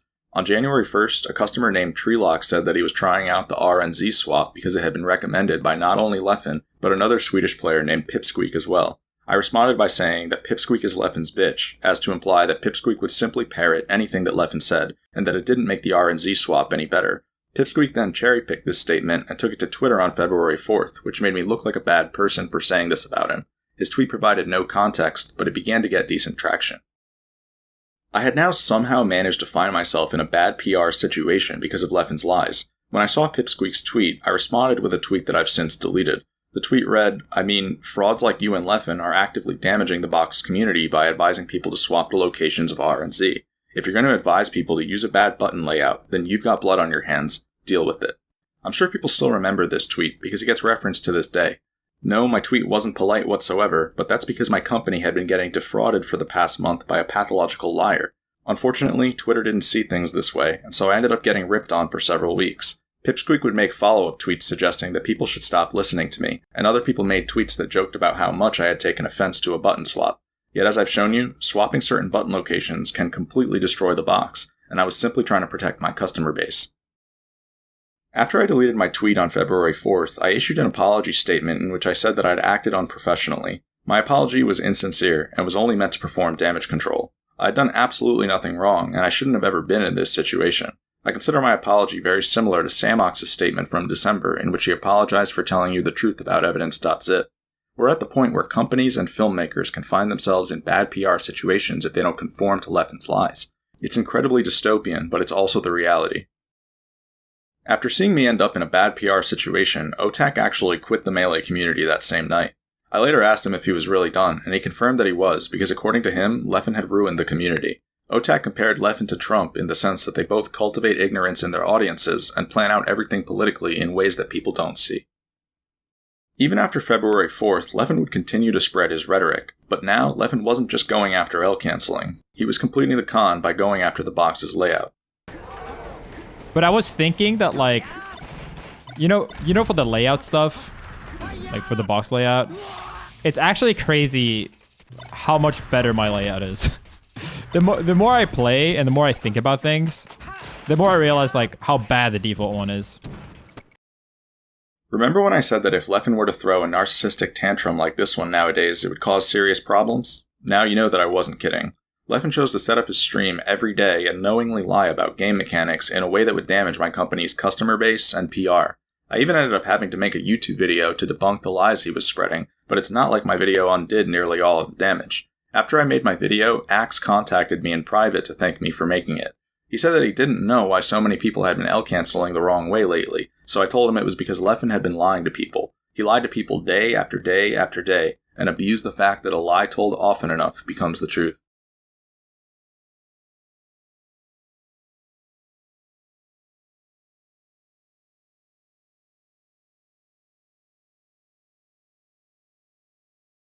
Back in 2013, Evidence.zip told us that Leffen was a dark triad who would engage in this type of deceptive behavior. We're now in 2021, and clearly nothing has changed. So the question is, what did Leffen do between 2013 and 2021 that had dark motivations people weren't considering?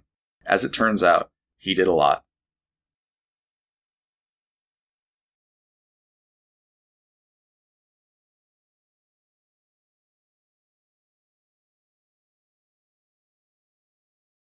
In my opinion, Leffen's political cons began in 2017, and they all started with when I needed to legalize the box controller I'd been designing. The box has gone on to help thousands of Melee players in need of an ergonomic controller, and so thousands of careers were on the line back when its legality was being decided. But Leffen didn't care about that.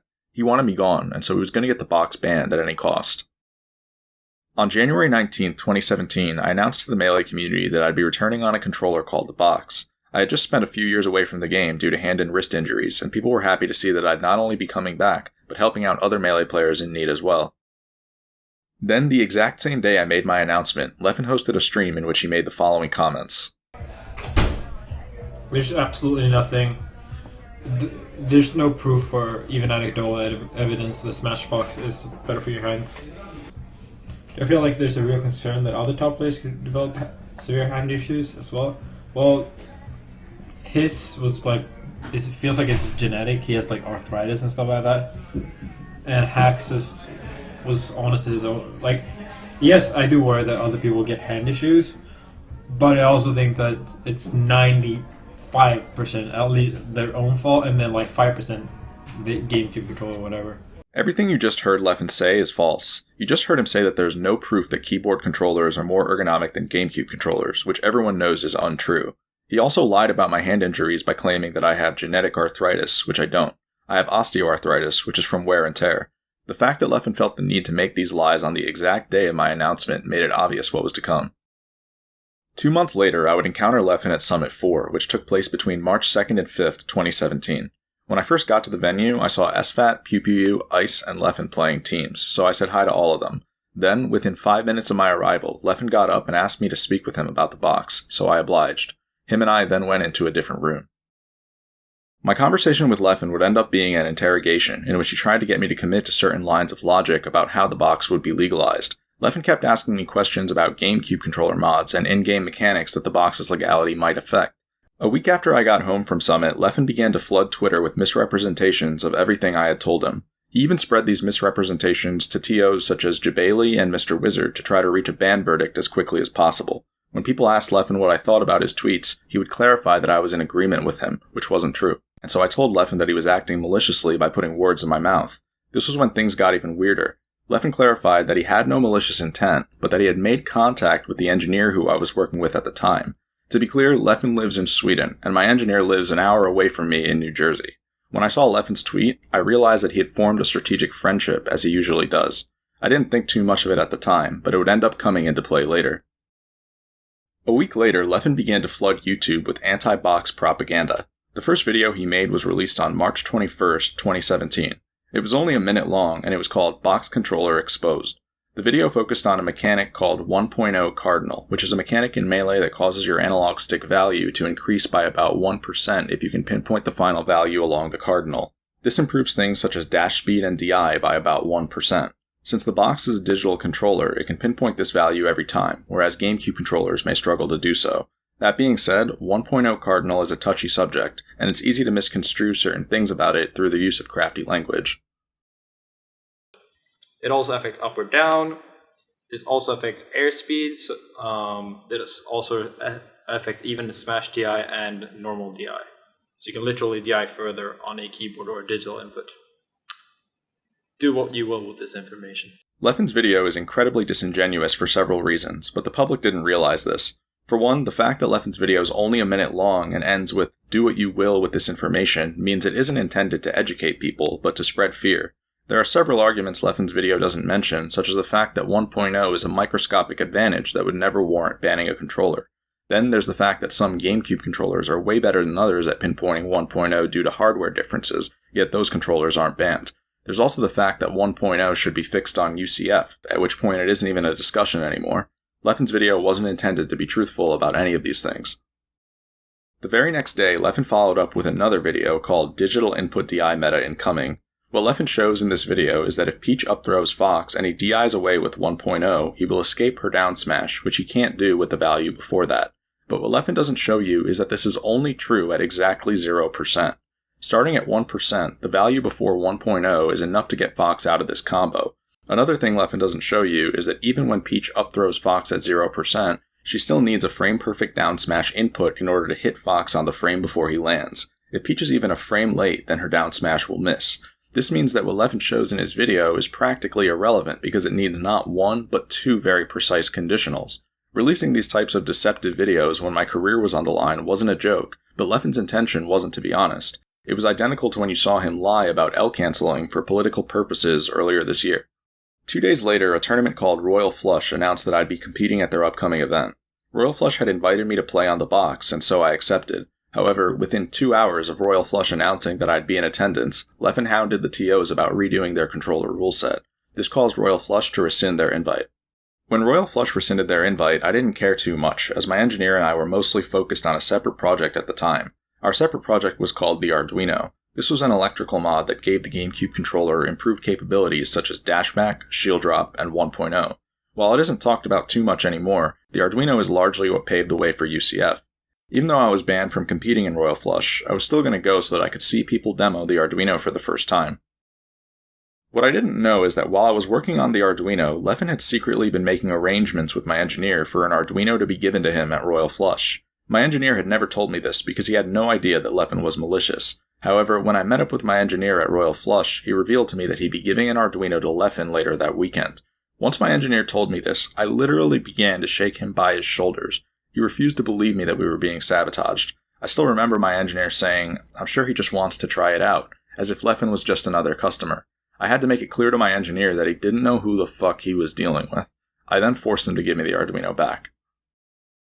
The strategy Leffen employed here is called triangulation, also known as divide and conquer. This is a manipulation tactic that works by infiltrating a social circle as a third party who disrupts communications. Triangulation can be used to engineer rivalry between people or create confusion, which is what you just saw. We've already seen Leffen triangulate multiple times throughout this video, but this was probably his most strategic one yet, as it brought him close to seizing a device that played a role in legalizing the box. Later that day at Royal Flush, I found myself sitting next to Leffen in the Friendlies room. Armada, Mike Hayes, and Captain Smuckers were there as well. Between everything Leffen was doing, I had begun to reach my limits. I confronted Leffen about the fact that he'd been pumping out propaganda on YouTube, but the moment I did this, he started screaming belligerently to muffle my voice. Leffen then ripped his controller out of the setup he was playing at and started to walk toward the exit door as to avoid having the conversation with me. This got me heated since it showed that Leffen's only goal was to spread lies on social media, and so I screamed back at him to let him know that I knew exactly what he was doing. Leffen later retold this story as though I'd screamed at him for no reason, which has tricked people into thinking that I'm harassive toward Leffen.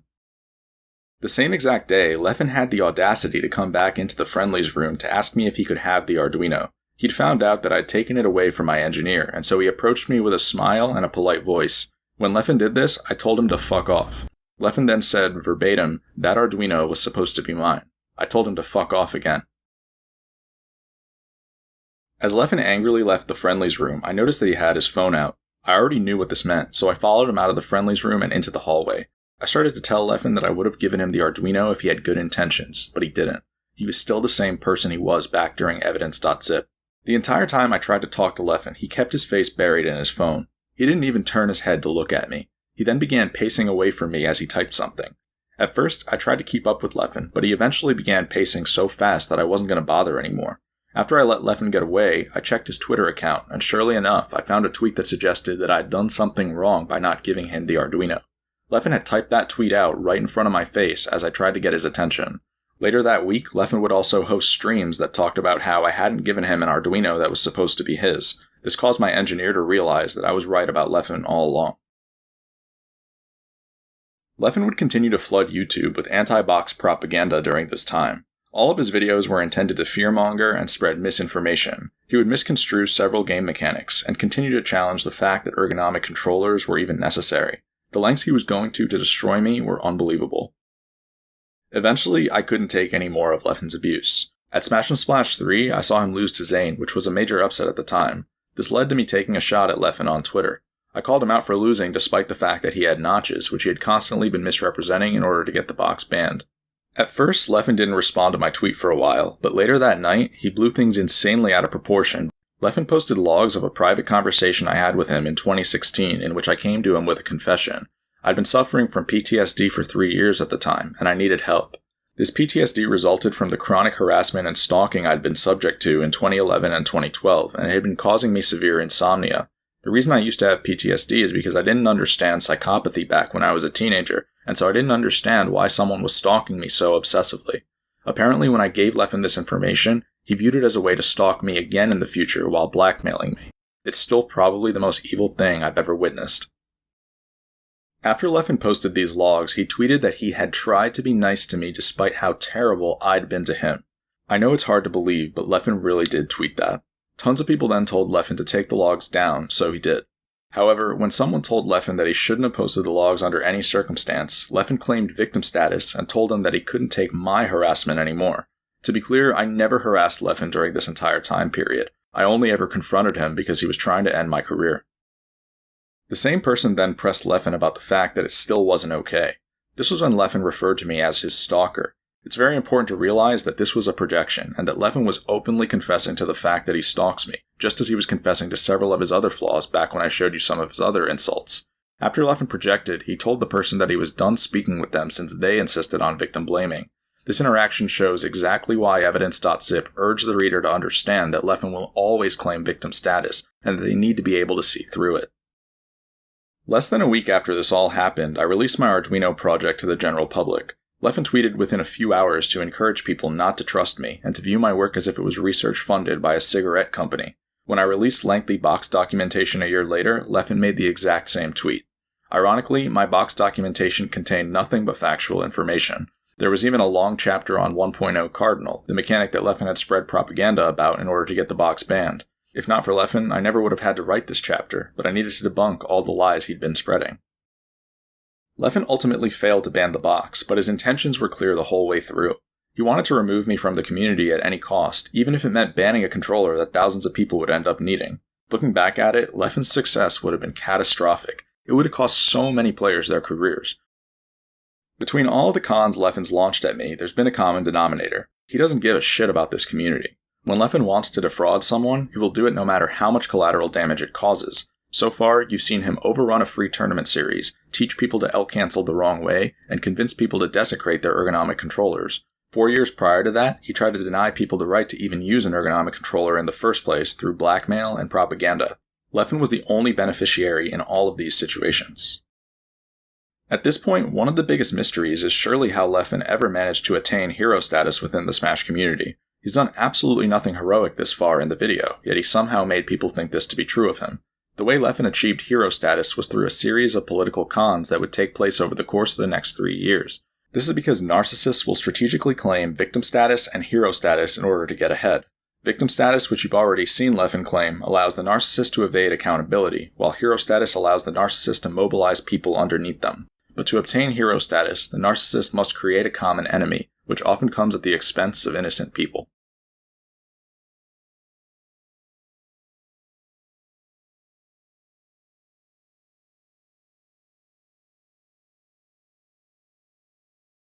Leffen's usage of the common enemy strategy began in 2017 when he realized how good of a target Hungrybox was. HBox's popularity had started to dip after the Big House 7 because of how much he'd been winning at the time, which made him vulnerable. Leffen had been knocked out of this tournament by HBox, but you could tell from his post-game interview that he had nothing but good things to say about him.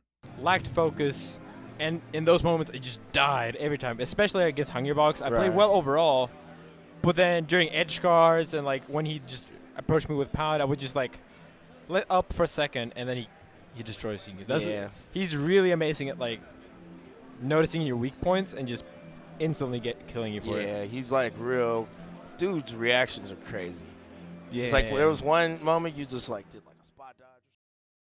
People still seem to think that the Leffen HBox beef was just some run-of-the-mill beef, but there was so much more to it than that. The Leffen HBox beef was a calculated attempt to end HBox's career that took place right in front of everybody's eyes. It would also cause extreme damage to the community, as Leffen's cons usually do. I was able to recognize that all of this would happen from the start, having been on Leffen's hit list for years. The problem was that nobody else did. What you need to know is that high mocks like Leffen are opportunists who recognize that the right circumstances need to be there before they can pounce on someone. You saw this earlier when Leffen pounced on the box's legality after years of lying in wait. As for the Leffen HBox beef, what happened here was Leffen decided that if he couldn't beat HBox, then a viable way to dispose of him was to destroy his reputation and push him out of the community. Most people would never consider such an immoral strategy, but the Machiavellian viewpoint is different. HBox's dip in popularity would allow Leffen to inflict serious mental damage by convincing people that he was the enemy. This would also heroize Leffen in addition to increasing his market share. From Leffen's perspective, it was arguably better than doing things the normal way. Because I had just had my controller's legality conned by Leffen for an entire year, I knew exactly why HBox was being targeted at this juncture. Like I said, the first reason was his dip in popularity. Leffen is an opportunist who knows that the right circumstances need to be there, which they were. The second reason was envy. Just as Leffen never liked me because of the fact that I had respected Melee opinions, he couldn't stand the fact that HBox was in his way. And lastly, the third reason was blackmail. Leffen had been blackmailing people ever since the days of Evidence.zip, and we all saw how he blackmailed me during the box legality process. In this case, Leffen's blackmail was the little-known fact that HBox had cheated on his girlfriend. Everyone would find out about this a few years later, but at the time, not too many people knew about it, and we can assume HBox would have preferred to keep things that way. A few weeks after the Big House 7, Leffen's con began when he abruptly decided that HBox was killing Melee. The same person who called Leffen out just a few months earlier for blackmailing me pointed out how much of a U-turn this was from everything Leffen had said about HBox in the past, including during Leffen's Big House 7 interview. I quickly saw how personal things were getting when Leffen tweeted that HBox is a miserable person and that everyone has a story of HBox being shitty toward them just a few days later. Leffen obviously had no business saying these things given how he's treated people, but by now you should know that there's no consistency among the things that Leffen says. Furthermore, neither of Leffen's statements about HBox were true. Having been a part of Evidence.zip, I started to become very worried about where this was headed. A few days after Leffen's tweets, the tournament Summit 5 was held in California. Leffen, HBox, and I were all in attendance at this tournament. HBox has been a close friend of mine for many years, so I confronted Leffen on the very first day of Summit 5 to try to defuse their beef, but it was no use. I knew that HBox was being blackmailed, so I repeatedly told Leffen that HBox's sex life wasn't his business. I also made it clear to Leffen that HBox wasn't the only person guilty of cheating, and that Leffen would be a hypocrite if he continued to go after HBox specifically. Leffen blatantly didn't care about any of this. He spoke to me in a deadpan expression the entire time, and gave me responses that kept the conversation going in circles. I left Summit 5 knowing that Leffen was dead set on ruining HBox. As soon as we all got home from Summit 5, Leffen continued to spread rumors about HBox and misrepresent the way other pro players viewed him. When HBox got fed up and defended himself, Leffen immediately signaled to him that he was being blackmailed. This blackmail would keep HBox silent for the remainder of the feud. In December 2017, Leffen posted a video of himself stabbing a pancake that had a green Jigglypuff drawn on it. This video tells you that Leffen desperately wanted to get rid of HBox. It's identical to when he bought a red Adidas shirt shortly after losing to me at Genesis. Stalking and smear campaigning represents the highest level of desperation on the psychopath's end, and it's exactly what Leffen did in both of these situations. A month later, Leffen released propaganda in the form of a video called One of the Many Reasons to Dislike HBox. The video depicted HBox as the devil and received about 400,000 views. Unfortunately, not nearly enough people realized how malicious this video was. Within the video, an up-and-coming player named Snowy tells a story about how HBox had been rude to him when they met. Leffen sits next to Snowy and encourages him to keep going as he tells his story. Met him. Yeah, the first time I met him, I asked him for a best of $5, Puff Ditto, and when he found out that I was a Puff, he went his secondaries, he took 2 games, and then after the second game he was like, alright, I don't want to keep playing, and he takes my money, he walks away, and I was wearing the HBox shirt that he made, like the one with the cube. No! Yeah, and he says to me, nice shirt, and he leaves. It was... Are you? No, there's no way. Yeah, no. I had my friend there. I can. My friend will be here tomorrow.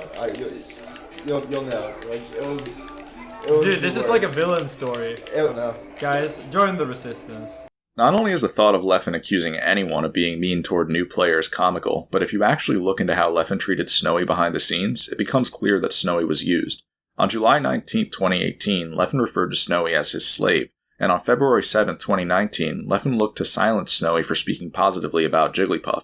When Snowy tried to defend himself, Leffen accused Snowy of lying. Snowy could also be seen begging Leffen to not influence the community to ban his character. I would end up meeting Snowy at a tournament called Don't Park on the Grass that took place at the end of 2018. I talked to Snowy about the video he starred in, and he told me that he never really meant what he said about HBox. Snowy was mostly starstruck by the chance to hang out with Leffen, and wanted to impress him. Snowy also told me that Leffen was highly abusive toward him, and would repeatedly call him retarded off camera. When I asked Snowy why he would take Leffen's abuse, he told me that being friends with Leffen gave him opportunities, and that it let him talk to other top players in the scene. There's a term called flying monkeys, also known as abuse by proxy, that describes everything you just witnessed. Abuse by proxy is when a narcissistic abuser exploits another person to carry out their agenda, such as launching a smear campaign. Snowy was valuable for Leffen in this case because he gave credibility to Leffen's smear campaign, but after that, he wasn't needed. The reality is that narcissists don't value their proxies as human beings whatsoever, and will typically dump them after there's no longer a good reason to maintain the relationship. As you can tell by now, the Leffen HBox situation never made any sense. It was pot calling the kettle black. The most malicious person in the entire community had made up a narrative that someone else was an abuser, and people believed it. As 2018 went on, Leffen continued to do things like censor HBox's name in his Twitch chat and misrepresent their in-person interactions. When Leffen claimed that HBox begged him to be unblocked on Twitter, for example, I happen to know that HBox politely asked Leffen to settle their beef. Leffen then went and rephrased this in the most vindictive way possible. And tell me about the set history between these two, Scar. So Leffen versus HBox has actually been, they have had a long rivalry, and it's gotten a bit personal at times. It has These gotten guys a do little not bit like personal. each other. They don't, kind of oil and water a little bit. Leffen frequently tweets about, you know, such and such, like, I can't believe this terrible human being. He doesn't say terrible, you know, player. He says terrible human being. Yeah. It's gotten to that level. It's gotten to that level. Is killing the game that I love. You know, Leffen's maybe a little bit melodramatic about it, but maybe you know. a little, but that's what we like about him. The false narrative that HBox is a deplorable person eventually made its way to commentary slots and news outlets such as ESPN. You can tell from the way Scar and Toph spoke about Leffen that inciting mass hatred was a part of his brand at this point, and that the community would condone it too. Unfortunately, the average viewer wouldn't have seen things this way. These broadcasts alone probably brainwashed thousands of people into believing that Leffen was the hero. A week later at Super Smash Con, the social isolation that was destined to come for HBox had finally begun to manifest. The rank 1 player in the world was rapidly losing his support network, and he was starting to crack. There to capitalize on the situation was none other than Leffen, who subtly encouraged people to deal the finishing blow. Like I said earlier, this was all a calculated attempt to end HBox's career, and it damn near succeeded. To show you how stealthy the manipulation that took place right in front of you was, let's juxtapose Genesis 5 and Genesis 6. At Genesis 5, which took place in 2018, Leffen gaslit HBox by refusing to give him a handshake after both of their sets. This was intended to push the narrative that HBox is deplorable. HBox can't be blamed at all for his reaction to it happening the first time, as he didn't deserve any of this. However, evoking that type of a reaction was all part of Leffen's plan. Oh, man. And a down smash from Hungrybox. Really solid 3-0 for him, man. He will move on. Ooh, and Hungrybox. To winners finals. That was for winners finals? Yep. Oh, boy. Yeah, no. Hey, Hungrybox sit clean as usual. That's not a good start. A year later at Genesis 6, and the aftermath of Leffen's behavior was clear as day. Several competitors tweeted in good faith to let the community know that this type of hatred was unacceptable. However, there was a snake in the grass among them. After an entire year of spearheading the movement against HBox, Leffen trapdoored his way out of the chaos he created in order to boost his reputation. Hardly anyone called fraud on Leffen's tweet either, but HBox's mother sure did, and the fact that she of all people called fraud tells you everything you need to know. People don't realize this, but Leffen is the real reason HBox had a crab thrown at him at Pound 2019. Leffen incited violence without ever directly inciting violence. He puppeteered the HBox con from start to finish, and not enough people connected the dots. When Leffen told the crowd to roar, they roared, and when Leffen told the crowd to sit, they sat. The most incredible part is that Leffen ended up leveraging all of this into a hero narrative. The community either never realized how Leffen had mobilized them, or never had the courage to speak up against it, and so they accepted his hatred as the new normal.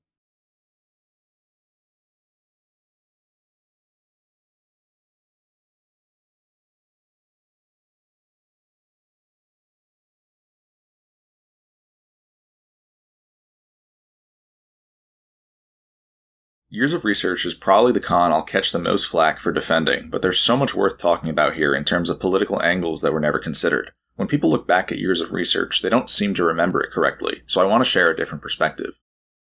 On December 7, 2018, a new Smash title would come out, which presented Leffen with yet another huge opportunity. Realizing how easy it had been to craft a hero narrative within the Melee community, Leffen would now repeat the process within the Ultimate community. Any other content creator would have simply created content to profit off the release of a new Smash title, but Leffen is always willing to take things a step further, and so what he needed was a new hero narrative. Because hero narratives always come at someone else's downfall, Leffen needed to pick a target. You're absolutely not supposed to say what I'm about to tell you, but Salem was conned by Leffen. I discussed this with Mutaking last year, and he agreed. The problem was that Salem went on to say things about the Melee community that couldn't be defended, as M2K put it. M2K and I agreed that Salem was just a nerd who'd been bullied, and said things they probably didn't mean. They became part of Leffen's political agenda when Leffen started harassing them about their opinions on Ultimate with the intention of vilifying someone. None of the arguments Leffen made about Snake being a bad character would end up being correct, but that wasn't the point. Leffen needed to trigger someone quickly, and he would end up doing just that. After Salem posted Years of Research, they ended up losing their entire reputation over the course of 2 days. Normally, I wouldn't have listed Leffen's beef with Salem as a charge against Leffen, but you have to realize that we're now going on the 7th person whose career Leffen has looked to ruin. This is factoring in Chillin, who I put in the same category as Salem. Chillin and Salem weren't necessarily Leffen's political adversaries, but they were still instrumental in Leffen's ascension. Leffen's beef with Chillin was to instill fear and get sponsored more quickly, while his beef with Salem was to milk the Ultimate community of its resources. Salem actually referenced this in Years of Research when they said that there were people who were only interested in profiting off of Ultimate. Salem also pointed out that Leffen's fan base grows alongside his malicious intent, which is completely accurate. Years of Research had all sorts of other problems, though, so these things got overlooked. A few months later, Salem lost their sponsor, and Leffen was there to celebrate. By that point, everyone had forgotten that Leffen instigated this beef in the first place, which just goes to show how effective it is to unite people against a common enemy. When Leffen beat Salem half a year later at Super Smash Con, a sea of onlookers watched in awe as the supervillain of Ultimate was defeated, but what they didn't realize was that the real villain had just won. Watching this clip of the crowd is terrifying once you realize that Leffen was the mastermind here, and that Salem was nothing more than a scapegoat so that Leffen could mobilize these people. The situation was so one-sided that even HBox had no choice but to participate in it, despite being vilified by Leffen the year before.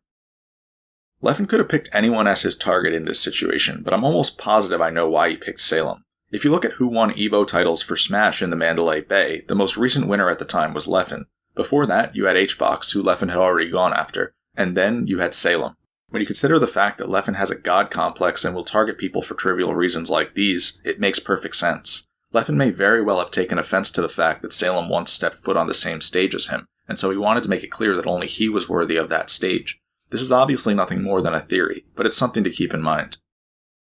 The main reason I bring up the Salem feud is because it shows that certain patterns are being repeated, and those patterns are less innocent than people think. Within less than a year, Leffen vilified 2 different people in order to attain hero status and climb the social ladder. HBox was a political adversary who Leffen weakened, while Salem was a scapegoat for Leffen to mobilize people underneath him. Regardless of where you stand on these feuds, there's no denying that each of them served a purpose. Both times, Leffen was able to control crowds and walk away as the beneficiary without anybody realizing it. The point is that there is a political agenda, and soon you'll know why that agenda will spell the end of this community.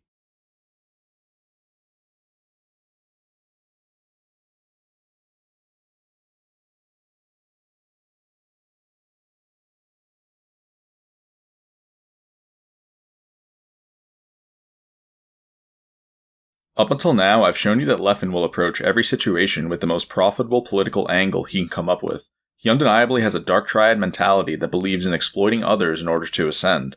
But sometimes, exploiting others doesn't mean feuding with people. Depending on the situation, it may be appropriate to become a social justice activist overnight. Following the HBox and Salem feuds, Leffen had begun to transition from a villain to an anti-hero in the eyes of the community. The days of Evidence.zip were over, not that anyone knew what Evidence.zip was to begin with. After saving Smash from 2 separate problems that he created, Leffen was starting to be perceived as a role model, and it couldn't have come at a better time. Last summer, the Smash community witnessed its darkest point when it found out that many of its own were sexual predators. People didn't know what to believe when the victims first started coming out, but before you knew it, the whole world was watching. Unfortunately, if there's anything last summer proved, it's that the Smash community is twice as naive as it thought it was. This is because, just as sexual predators can live among us, the Dark Triad can live among us too. People fail to realize how profitable a Me Too movement is from a business perspective. Most of us would never imagine that someone could be cold enough to view things this way, and that's sadly what allows the Dark Triad to gain the upper hand. The truth is, you should always be skeptical about the people who rush to the podium in these types of situations, especially when you consider how well suited the Dark Triad traits are for it.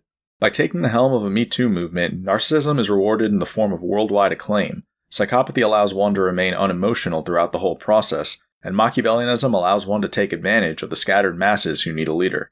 It's the perfect opportunity, but most people would never see it that way. So far, I've explained how Dark Triads strategically claim victim status and hero status in order to manipulate people. There's only one better status to claim than either of these, and it's called virtuous victimhood. This refers to when victim status and hero status are combined. Virtuous victimhood is the strongest signal one can emit because it combines the sympathy of victim status with the admiration of hero status, making it ideal for leeching resources. Virtuous victimhood can't be signaled in every situation, but it can certainly be signaled during a Me Too movement. A Dark Triad is able to emerge as someone who can resonate with victims while also coming across as a leader who victims should stand behind. This is why it was never a matter of if Leffen would show up, but rather a matter of when. Surely enough, Leffen would begin tweeting frequently on June 28th. The tweets he made over the course of the next few weeks gave victims hope and empowerment, and caused him to become the community's beacon.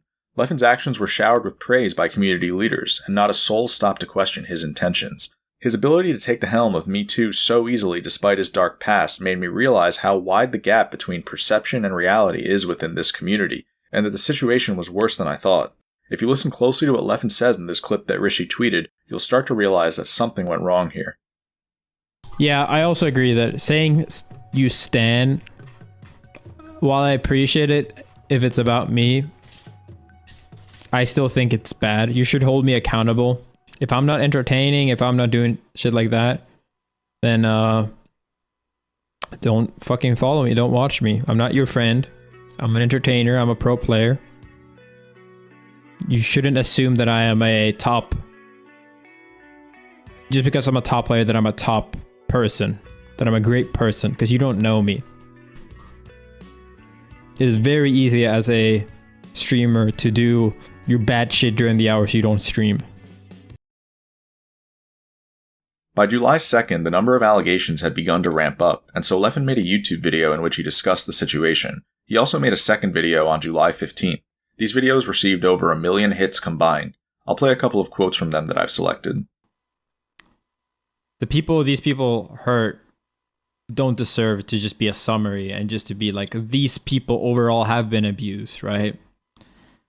So I'm not going to try to do that here.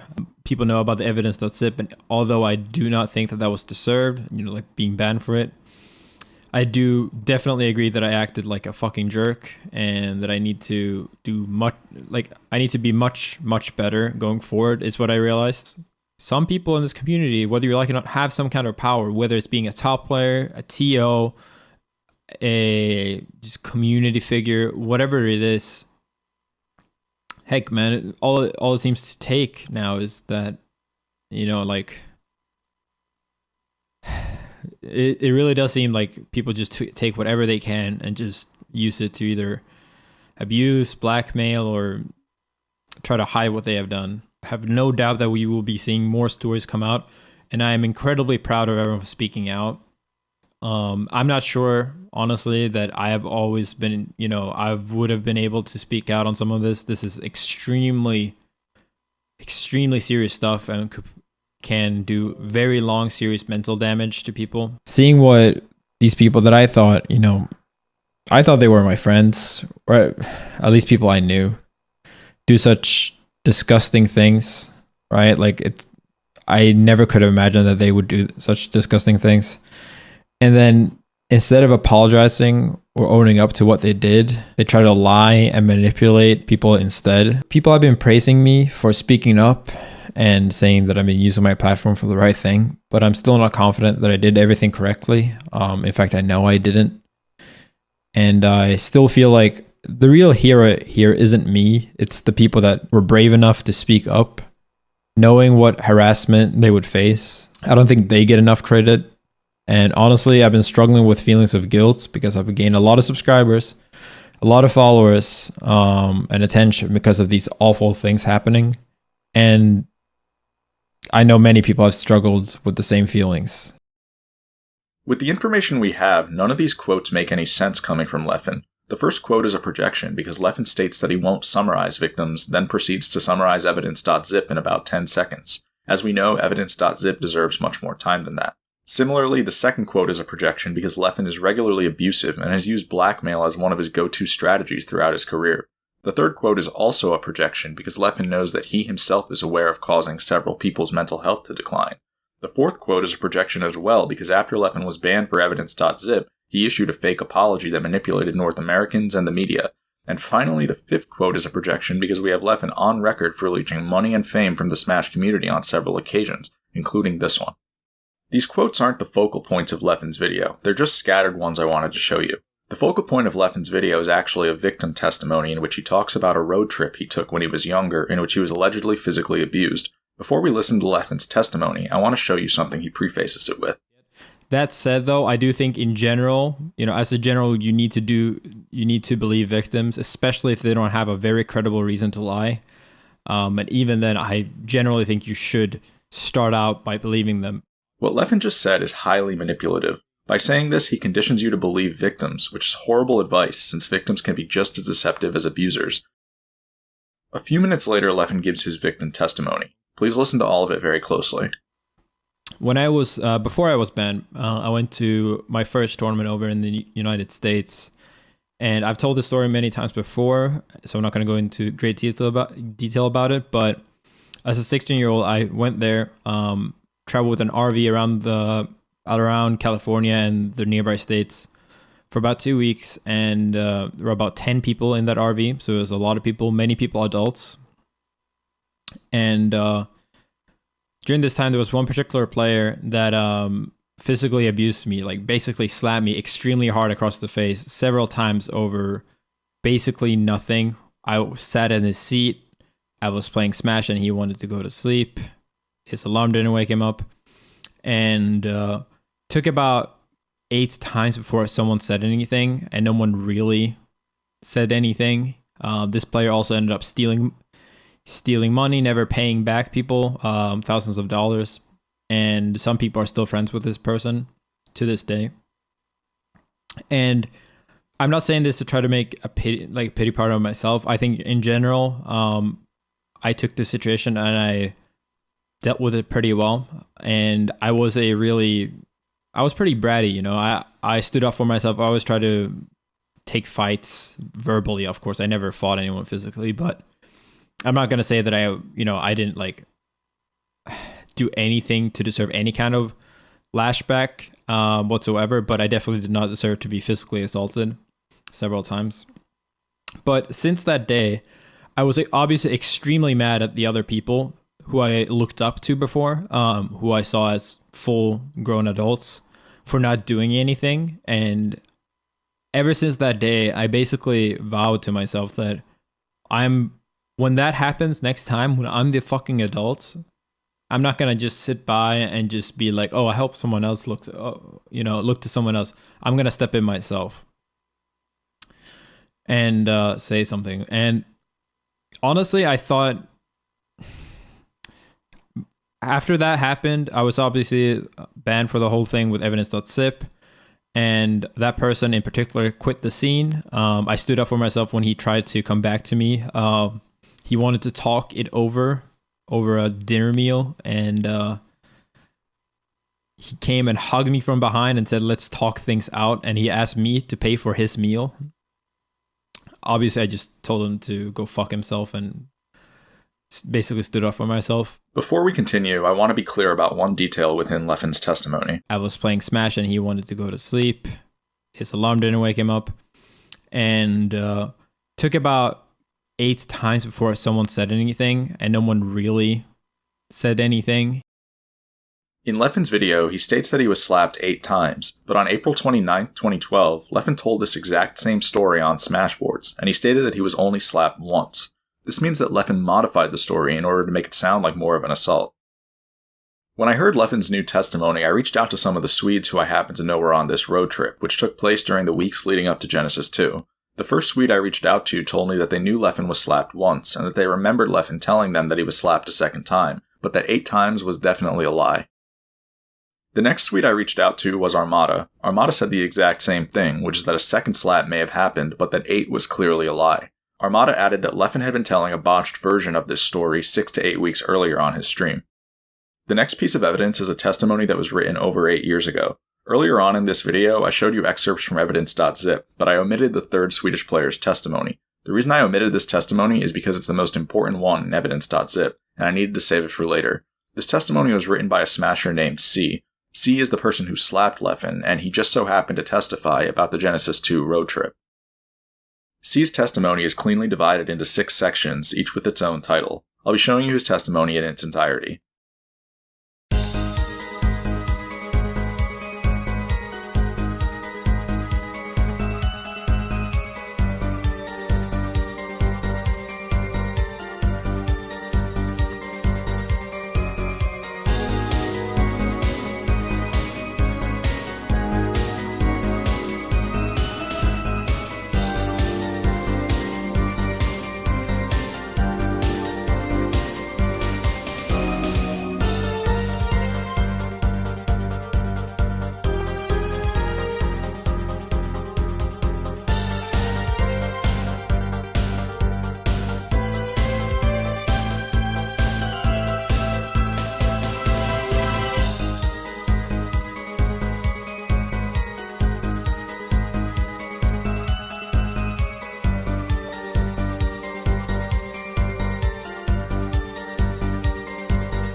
As you can see, Leffen wasn't being anywhere near truthful in his 2020 testimony, but that shouldn't surprise you by this point. Not only was Leffen's testimony filled with several misrepresentations, but he actually seems to have been the abuser in this situation. This past March, I contacted C to ask him if he'd seen what Leffen said about him last summer. C took a moment to watch Leffen's video, then explained that this was a standard victim narrative from Leffen.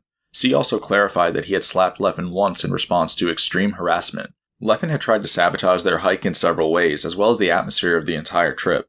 This was after C fought for Leffen to be included on the trip in the first place. While C didn't approve of what he did, he also couldn't say he overreacted, all things considered. C commented that Leffen is highly manipulative and sociopathic when it comes to these things. To add validity to what C is saying, you should know that dark triads will go out of their way to sabotage people's goals, which can include trips and vacations. The way C described Leffen socially isolating him throughout the trip is one-to-one with what this article says. C pointed out that several smaller details within Leffen's testimony were also lies, and that Leffen had been spreading these exact same lies for years. For example, C had borrowed $600 for this trip, which Leffen rephrased as C stealing thousands of dollars. C had also offered to share a pizza with Leffen, which Leffen rephrased as C trying to force Leffen to buy a pizza for him. C then clarified that Leffen had jammed a plane seat into his knee twice on the flight home, which caused C knee pain for weeks. Leffen ignored C's initial request not to do this again, which is why C slapped him a second time. Leffen left this part of the story out of his video. From there, our conversation shifted to the fact that Leffen has caused people like me and HBox insane amounts of damage with lies in recent years. C wasn't surprised to hear this. He said that people should have known that Leffen is a pathological liar by now.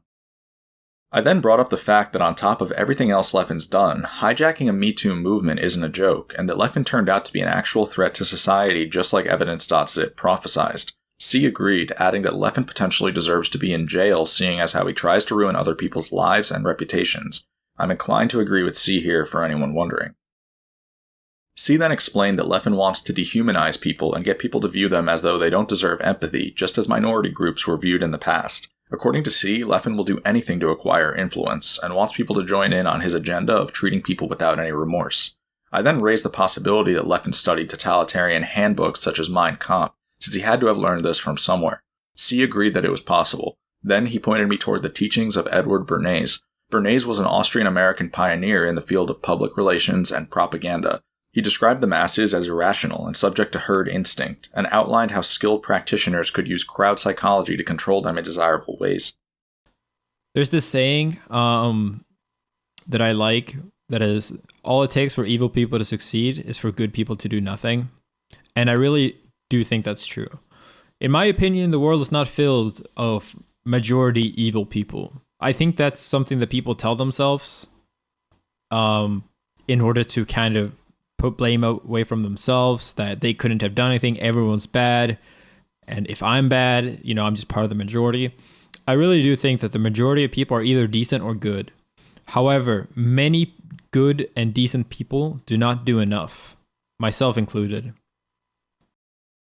Back when you heard Leffen say that, you probably thought he was speaking from the good guy's perspective. He wasn't. He was telling you how easy it is for him to exploit the people of the Smash community. This might be tough to process, but Leffen didn't mean a word he said to any of you last summer. His involvement with Me Too was a facade, just like his hero status is. Leffen got involved with Me Too in order to draw a crowd and mobilize it underneath him, just as he's done several times before.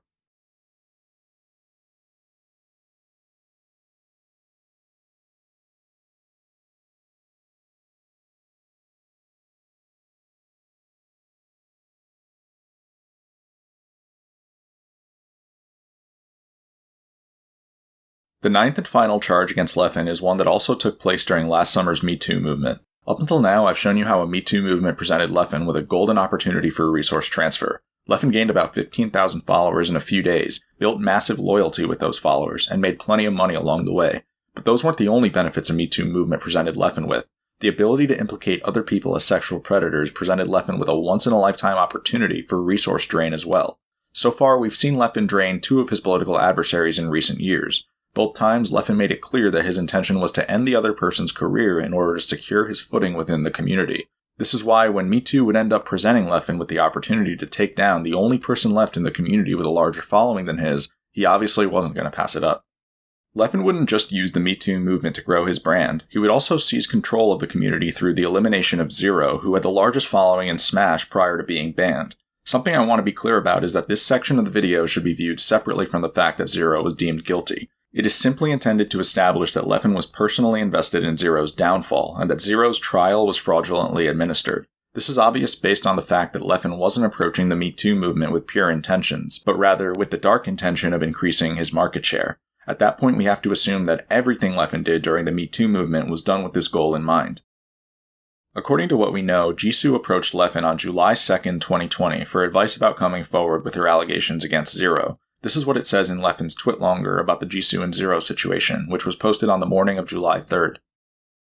As if this story couldn't get any darker, what Jisoo didn't know is that when she approached Leffen for advice, she approached someone who had not only just hijacked the entire Me Too movement, but would also gladly cancel Zero in the process. Zero was the only person left in the Smash community with a larger following than Leffen, and so the situation had practically fallen into Leffen's lap. These are the types of benefits Leffen was bound to receive after duping the entire community into trusting him.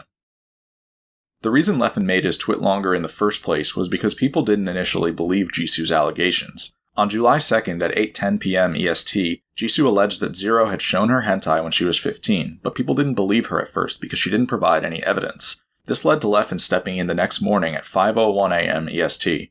Leffen's Twitlonger was intended to turn the tide back in Jisoo's favor, but it was riddled with so much manipulative language that I knew Leffen had a vested interest in canceling Zero the moment I read it. I also knew that Zero would end up getting cancelled as soon as I read Leffen's Twitlonger, simply due to how these situations always play out whenever Leffen's involved. Leffen's Twitlonger begins and ends by clarifying that Leffen would like to remain friends with Zero after this is all said and done, and that he simply wants the best for his friend.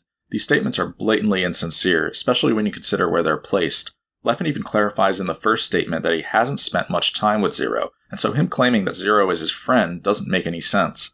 From there, Leffen makes 4 more statements that either clarify or imply that what Zero did isn't that bad, and that nobody is trying to cancel Zero. Of all the times we've seen Leffen project, this is probably the easiest one to see through. Yet another issue with Leffen's Twitlonger is his constant use of the word nuanced. He uses this word a total of 5 times, which is not only excessive, but also strange when you consider that Jisoo's allegations weren't nuanced at all. Leffen even apologizes in the final paragraph by saying, "I'm sorry this has been a lot of words without any clear conclusions." All in all, most of Leffen's Twitlonger doesn't actually tell you anything, and reads as though it was written by someone who was on drugs. The term for the way Leffen speaks throughout his Twitlonger is called word salad. Word salad is a narcissist way of spouting meaningless sentences that can muddle what they're really saying. In this case, Leffen's word salad caused every single person who read his Twitlonger to make a crucial oversight. There's only one part of Leffen's Twitlonger that actually matters, and it's a testimony he gives toward the end. Leffen's testimony talks about how he allegedly witnessed Zero sharing hentai with 1 or 2 Japanese smashers in a hotel room at Apex 2013. According to Leffen, this made it more likely that Jisoo's testimony was truthful. There's a problem with Leffen's testimony that I want to highlight. At the time of Apex 2013, Zero was 17 years old. This means that Zero was legally a minor, and so if any of the Japanese players were 18 or older, they'd have been guilty of the same crime Zero would later commit against Jisoo. Zero would end up confirming that the Japanese players in question were in fact older than him. If Zero was a minor at Apex 2013, then why didn't Leffen bother to open a case against the Japanese players who were in the hotel room? Furthermore, why did Leffen phrase his testimony as though Zero was the guilty party in this situation? According to Leffen, Zero is to be blamed regardless of whether he's the minor or not. This is a major loophole in Leffen's logic that no one caught.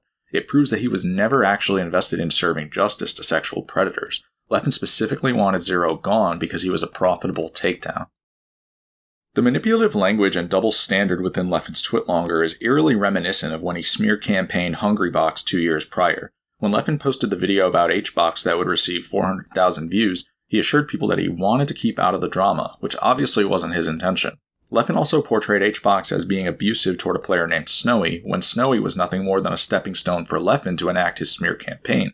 By half a year later, Leffen would be on the verge of fully pushing HBox out of the community. Leffen didn't need half a year to pivot toward his true intentions this time around. Just 17 minutes after Leffen posted his Twitlonger, he was already tweeting in a way that suggested that Zero was a criminal who ought to be cancelled. This would have been perfectly fine if not for the fact that Leffen had just assured us that he wasn't trying to cancel Zero. There was no emotional consistency among anything Leffen was saying or doing. As the days went on, more information would come out, and Leffen would continue to administer Zero's cancellation. On July 4th, Leffen made a particularly brutal tweet in which he leaked DMs of Zero reaching out to him to talk. Many people raised an issue with this tweet, so I want to shed some insight into why it happened. 8 years ago, when C testified for Evidence.zip, he explained that Leffen is a highly sadistic individual who will decline any invitation to speak with his prospects. Leffen will, in fact, misrepresent these invitations on social media as to vilify the other person. We've already seen Leffen do this to multiple people. He did it to C when he claimed that he defended himself from C in his YouTube video. He did it to me when he claimed that I screamed at him for no reason at Royal Flush, and he did it to HBox when he claimed that HBox begged him to be unblocked. With that information in mind, Zero never had a chance of speaking to Leffen in this situation, but Zero didn't know that. Neither did the people on Twitter who watched Leffen leak these DMs, but many of them were still able to gauge that Leffen was acting maliciously. Several people accused Leffen of never meaning what he said when he called Zero his friend, and being personally invested in Zero's downfall. One person wrote that Leffen was prepped to gain a lot financially from the situation, while another wrote, "There's something off about you. I respect you speaking up and standing with the victims, but in this particular case, it seems that you never really liked Zero at all, and you were hoping that something like this would happen." Everyone who took this stance was sadly correct.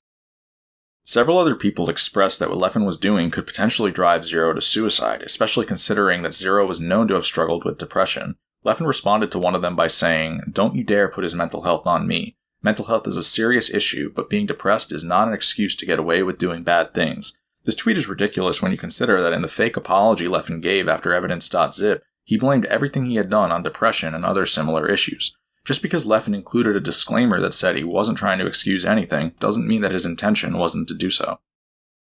On July 9th, Leffen would make another antagonizing tweet in response to Zero announcing that he was in therapy and looking to better himself. Leffen wanted to make absolutely sure of the fact that Zero was gone for good, no matter what toll his actions took on Zero's mental health.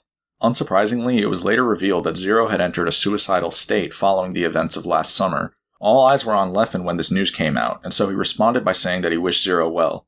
Amazingly, this was all it took for Leffen to take the target off of his back. As someone who's dealt with Leffen firsthand, I need you to know that he would probably prefer if Zero was dead. I say this because back when Leffen blackmailed me about my mental health issues, I remember thinking to myself that there are plenty of people who would have killed themselves in that scenario. Leffen even doubled down 3 years later when Metagame aired by bringing up my issues again as a way of discrediting Evidence.zip. The point is, Leffen has no empathy or remorse, and only made his tweet about Zero to protect himself. One last thing I want to show you is that Leffen would have gladly used Me Too to take out HBox as well. When rumors of HBox allegations began to spread, Leffen quickly implemented chat commands in preparation for them. He wanted to leverage Me Too as hard as possible by not only taking the helm, but also by taking out both of the people whose social media followings rivaled his. All in all, Leffen's actions during the Me Too movement reveal what a snake he really is, and should leave no doubt as to his intentions.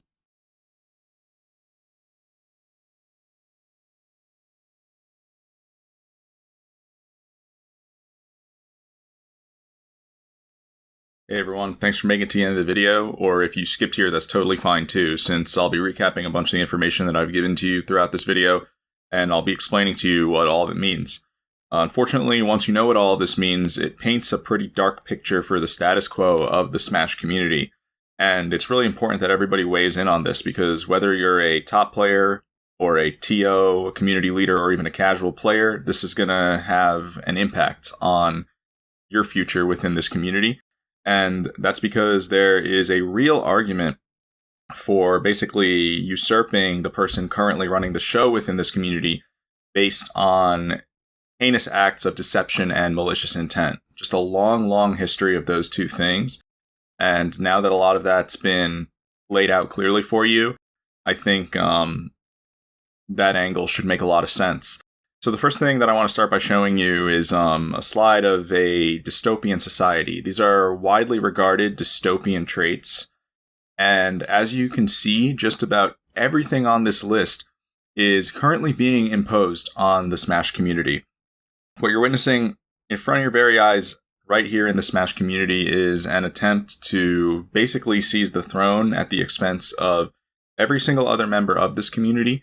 The people are being dehumanized, they're being watched, they're being taught how to think, and these are all very totalitarian qualities that are reviled, just historically reviled. You're not supposed to allow this to happen to your community, but the reality is there is a real attempt being made here to control people in this manner. So let's talk about why no matter where you are on the social ladder or what your role is within this community, you should be very concerned with the status quo. And I'll start from my perspective as a top player. So as a top player, your concern should be what I call the hit list. The reason I know about the hit list is because I was the first one who had the misfortune of being added to it. And that was all the way back in 2011 because I was a well-respected theory crafter on Smashboards, and Leffen happened to take an issue with that. What he immediately signaled to me was that my good standing in this community was actually going to be put in jeopardy, simply because I had lots of opinions about this game that went against his. He started to make very real attempts to undermine my credibility, and that has since evolved into eternal beef. Here we are 10 years later, and he's still behaving maliciously toward me in an attempt to get me out of the community whenever he has the opportunity to. Now, over time, I watched the hit list expand. I saw other people join the hit list, and they joined a hit list without knowing that they had joined one. People like Hungrybox and Zero probably didn't even realize that they were a part of a repeating trend. And when you look at who is getting added to this hit list, it actually becomes clear as day what's going on. Because like I said, it all started 10 years ago with an attempt to shut down a well-respected theory crafter who had rhetoric that posed a threat. But then it evolved to people who held the largest market share in the community. If you look at the top 3 people with the largest market share of all time in Smash, it's Zero, Leffen, and Hungrybox. And Leffen has looked to snake the other 2 out of their careers the moment that he had a window of opportunity to do so. So it's clear as day what's going on. Once you put it all together, what he is doing is he's actually looking to consolidate his power within this community by eliminating the people who pose a threat to his rhetoric or market share. He's actually looking to purge them, which is a completely totalitarian strategy. And what that does is it destabilizes your ability to create a career in this game, because you have to realize that you're always being watched. You're always being watched, and if you ever theoretically start to pose a threat to rhetoric or market share, you may become subject to an attempt to strike you down, to keep you weak. And something else worth noting is that every time these hits take place, there is massive collateral damage onto the community. For example, if Leffen had gotten his way with me back in 2017, thousands of people would be physically unable to play the game right now because the box wouldn't be legal. Similarly, in 2021, when he overran Hax's nightclub, he displayed the intent to make people from the East Coast have to subscribe to him on Twitch rather than play in a free tournament series that had just been set up for them. And then also in 2021, around the same time, when he decided to intervene with the box's button layout, he was willing to teach hundreds of people how to L-cancel the wrong way just so he could grow the Leffen brand. He actually spread false information throughout the entire community just so he could be the sole beneficiary. And then I actually ended up having to apologize for that. I was the one who ended up in a bad situation, despite the fact that I was working the entire time to protect my customers. So none of these things make any sense. Everything that I just described is completely backwards. And it extends to the other hits as well. When he conned Hungrybox, for example, he was willing to spread mass hatred throughout the entire community. He was willing to exploit another innocent player in order to enact his smear campaign. He made crowds become hostile and violent, something that has never happened before in this community. And Hungrybox's mother even signed on Twitter to tell you that something has clearly gone wrong here, and no one was listening to her. Then during the Zero Con, I mean, don't get me wrong, Zero deserved to be cancelled, but he didn't deserve to be put into a suicidal state, which undeniably Leffen had a lot to do with. And then amazingly, all Leffen has to do is insincerely wish Zero well at the end of all that to get away scot-free. So he's getting away with murder time and time again, and it's having a massively destructive effect on the upper echelon of this community. But the next thing I want to talk about is how it's having a destructive effect on the masses as well, because totalitarianism is not just about consolidating your power over the upper echelon, it's also about controlling the masses effectively. And one of the earliest things I showed you in this video was when Esam raised the concern that Leffen seems to have established a culture where his word is to be treated as law. And that is very much so an accurate statement. But I want to explain how this was done, because there is a method to the madness. There are steps that have been followed by practically every totalitarian throughout history. And ultimately, those steps have to do with crowd psychology. So the first way that you know that you're living in a totalitarian state is that the person with the highest follower account in this community does not allow you to view his Twitter account unless you sign an agreement to agree with everything that he says. This is the strategy that I call pest control, which is where Leffen makes it clear that anyone who does not conform to his beliefs is going to be blocked and basically left out of the party, because when someone with a massively high follower account decides to block everybody who dissents from them, what it does is it divides their community into those who conform and those who don't. And this creates massive illegitimate pressure to conform, which can then be exploited because it creates the illusion of trustworthiness and correctness. And in this era of social media that we're now living in, I actually advise for this strategy to be forbidden when you consider how dangerous it can potentially be. So the first layer of crowd psychology that you're seeing is that Leffen's followers are basically selectively chosen, which is a massive advantage because normally just because someone follows you doesn't mean that they also agree with everything that you have to say. But in Leffen's case, a much higher percentage of his followers are going to automatically agree because they understand that they actually have to. Otherwise, they're not allowed to even follow him. So now, on top of that, there are actually two more layers of crowd psychology that are pressuring people to conform even further. And these are basically the two more traditional layers that you will see in just about any totalitarian society. The ones that I'm referring to are fear and love. So let's go to a quote from Niccolo Machiavelli. This is the Italian diplomat who Machiavellianism is actually named after. So Machiavelli coined a lot of these strategies for ascending to power politically. And one of his most famous quotes is, "It is better to be feared than loved if you cannot be both," which implies that both of these things are great, but fear is the better of the two. So starting with fear, just as I told you that top players are basically under surveillance, meaning Leffen is keeping track of who poses a threat to his rhetoric or market share, Leffen is doing the same for the masses as well. The masses are also under surveillance, meaning he scans social media to make sure that the masses are acting in line with the way that he wants them to behave. And this creates fear. This is called a menticidal assault. It keeps people on their toes, and even when Leffen's not actively attacking people, it's still in the back of people's minds that whatever they tweet may not be in line with what Leffen would want them to say, because they never know when the next menticidal assault will come. So this has a psychologically damaging effect on people. It destabilizes them. And at that point, the person is destabilized. They don't know what to think. They don't know what opinions to express.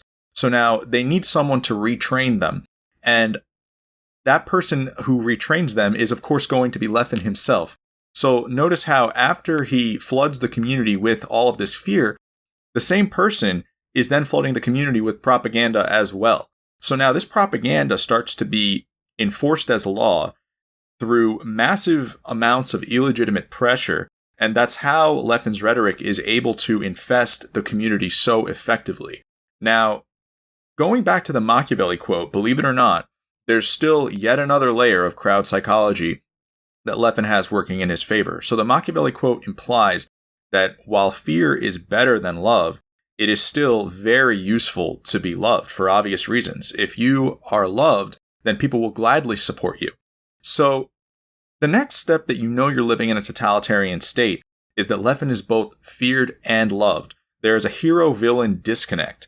People view Leffen as a villain who has reformed and become a hero, which is never actually the case. In the real world, this is not a real thing. What actually happened here is a villain realized that hero status would be beneficial to him, and so he made it his goal to obtain it through the use of a self-engineered hero narrative, meaning he threw other people under the bus in order to heroize himself. Specifically, he threw HBox and Salem under the bus. But you see, the self-engineered hero narrative is so effective that people tend to not even remember that it was self-engineered. They quickly forget, and the person who perpetrated it is able to walk away as a hero, and now they've got that working in their favor too. So now the masses are so beyond brainwashed at this point. They are so dehumanized, so regressed, so painfully unaware that they are being leveraged as statistics that when a Me Too movement breaks out last summer and Leffen quickly takes the helm as their hero, they fail to realize that they are being hoarded and recruited yet again. They don't even suspect that this is yet another socioeconomic scam and that Leffen is walking away as the winner for the millionth time. They don't see that there's someone in the background saying that Leffen actually deserves to be put in jail for the false statements that were made about him, saying that Leffen is utilizing crowd psychology in order to control massive droves of people. They don't see any of this. All they see is this illusion that they've been taught to believe is real.